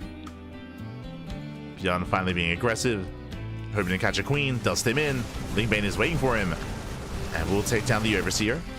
Oh god, does take the babies to the face. Lay pickup there by ByuN. Bleeds out, what, 8 Marines? 7 Marines go down. Lings, they do hit the 3rd base. Alas, this time ByuN does react in time. ByuN was in position. Hellions are surrounded. Hellbats are surrounded even. ByuN being as aggressive as possible, being as active as he can. But Shin is setting up a Bane run by. Setting up a run by. There is a Widowmine in position. Let's go. Widowmine is ready. Double drop into the main. Shin, he responds, he rotates. Ideally, he wants those medevacs. And he's gonna get one. Yeah, medevac goes down. Can he get the other? Barely not. Whew, barely does not get the medevac. Hydra range is not complete. Oh no, the queens! No! He's left idle! The queens! Oh my god, they shut down the full medevac. Bailey's a roll in. Bailey's just shut down by the Widowmine. Ooh, Hatchery's gonna go down. Nice pickup. ByuN, he does get the expansion. Oh my god. Nice mind shot as well. Yeah, Widowmines, they do defend. They help attack. They bring down the base. ByuN, he's still in this, but he is behind. ByuN, he is in a worse position. Bailey's once again rolling in. Yeah, better trades here for ByuN. Shin being a little bit wasteful. Being a little bit wasteful here. He has to calm down, has to tighten things up here. Can't throw away too much. Taking the southern expansion instead. Likewise, going for the scouts. What do we see? ARAXs. We're getting into an ARAX setup. Nice contamination here on the racks, but we also have a 4th command center. So ByuN, he's not going for an all-in. ByuN is expanding. ByuN is looking to get into a longer game state. At least he's hoping to.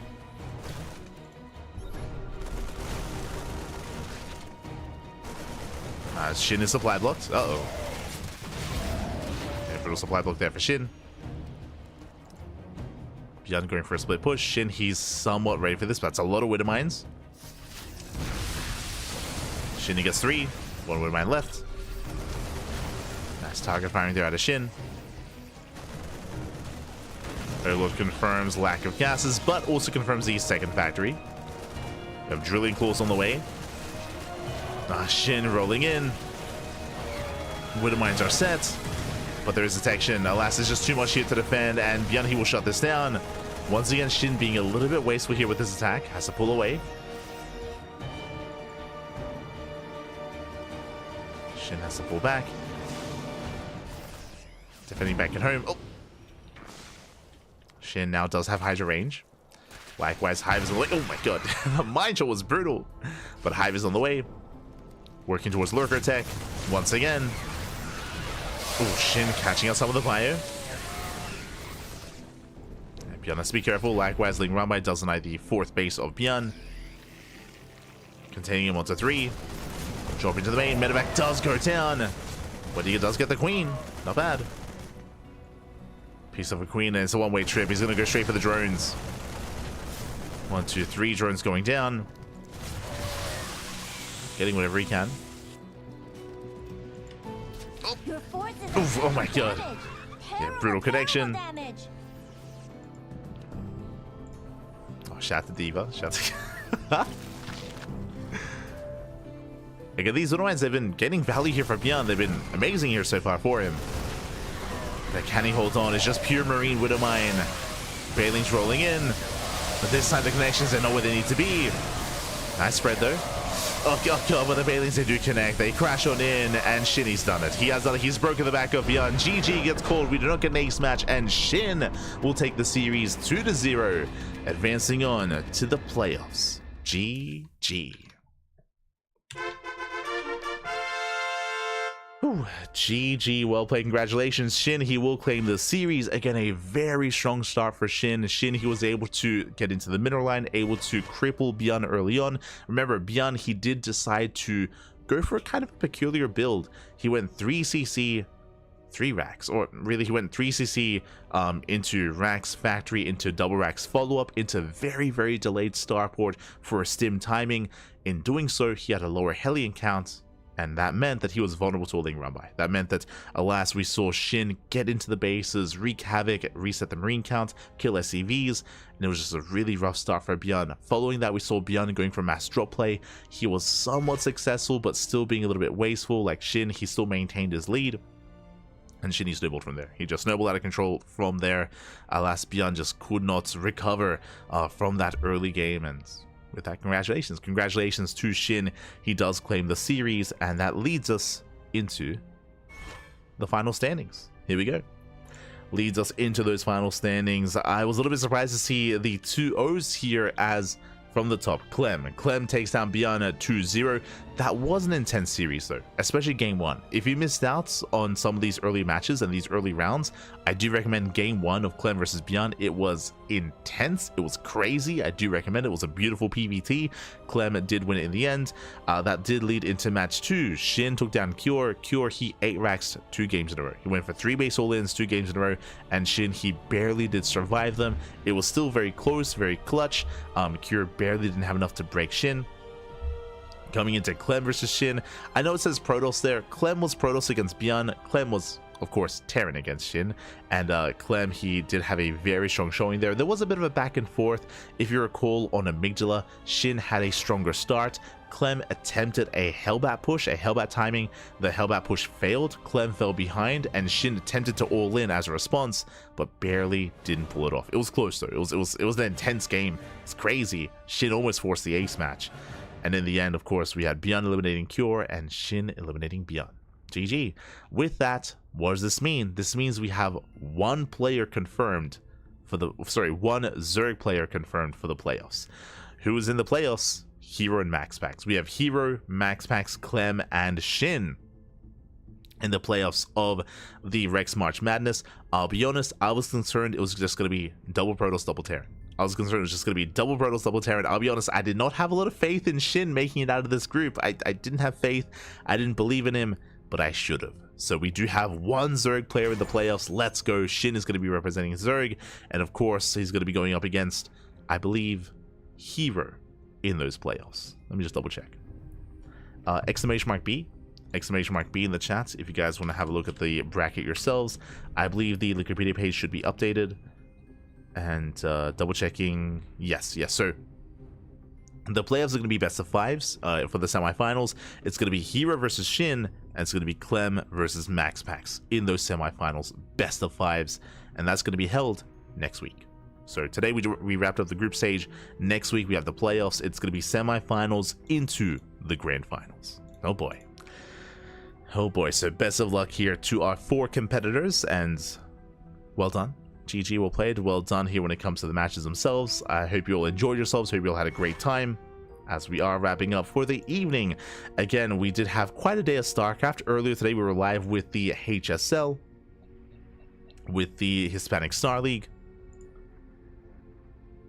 and we just wrapped up with the Rex March Madness. When it comes to our schedule, bam, we got you covered. We got you covered. It's here and now ready for you.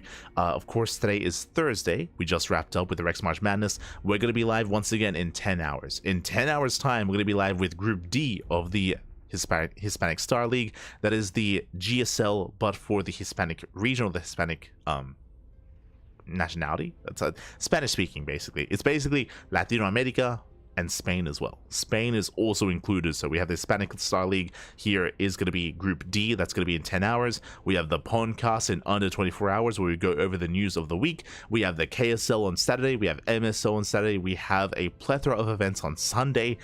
As a reminder, I should remind Kuro as well, we'll most likely be not casting Host Open. Host Open, most likely we're going to be rescheduling just because there is so much scheduled on Sunday. It would be nice to sleep. it would be nice to sleep. We do cast more than any other channel out there. We cast more than any other channel in StarCraft. We have the quantity and we have a bit of the quality as well. We do all the casting, and yeah, we're probably gonna reschedule that and try to have a little bit of breathing room on Sunday. A little bit. GG, well played. Otherwise, thanks for watching, thanks for tuning in. If you see something that you like here, if you want to watch the VOD, if you cannot watch it live, then !socials in the chat. Check out our YouTube channel. YouTube is where all the VODs are uploaded on a daily basis, so plenty of VODs on YouTube, plenty of content, plenty of StarCraft. Check it out there if you wish. Otherwise, we live stream on all the platforms, on Twitch, on YouTube, on TikTok, on Facebook, on Kick as well. We're on all the platforms, all things CranKy Ducklings, all the StarCraft, baby. So yeah, with that, we're wrapping up. We're wrapping up here for the time being. Thanks so much for watching. And if you want to support us in another way, you can do so via Patreon. !Patreon in the chat. I don't know if you can see, but actually under the schedule, under the graphic, we do have our next goal on Patreon. Thank you so much to all of our patrons. Thank you so much for all the support. Because of that, we have reached our most recent goal of 420, and our next goal is at 500 USD a month. So thank you so much. Because of that, we have now a boosted prize pool for Sparkling Tuna Cup, and we also have a boosted prize pool for SDO and MSO that is going to come into effect for the month of April. For the month of April, we will have larger prize pools for these tournaments, so look forward to that. The next goal is to boost the prize pool even further, specifically for Sparkling Tuna Cup. So we have our next goal, and I believe for the goal after that, it'll be to actually pay the admins and pay the casters. Right now, 100% of the money on Patreon goes towards our tournaments. It all goes towards the players. That is the current goal, at least. But a future goal, you know, might be able to earn some money for that as well, for our time, for the work put in when it comes to adminning events and for casting events as well. That would be the dream, baby, the dream. For now, though, all towards the players. So if you want to help support the players, if you want to help support the community, if you want to help support StarCraft, Patreon is the place to be. Otherwise, thank you so much. Otherwise, thank you so much for watching. Thanks so much for tuning in. Again, we're going to be back in 10 hours time or tomorrow with the podcast. Until then, thanks for watching. We'll see you next time. We'll see you next time. Stick around. We're going to be giving another StarCraft streamer a raid. Who is live at the moment? Who is live? Who can we raid?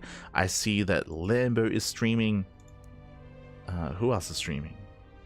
I see Lambo. I see Harston, Bratok, Funka. Super secret French team league. That's let's go. Funka is live at the moment. Who else do we see? Could give some love. I don't often see Funka streaming. Could give him some love. He's a great guy.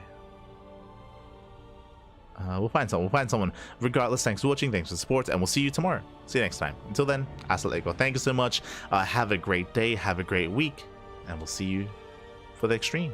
See you then. Ciao, papi, ciao. See you next time.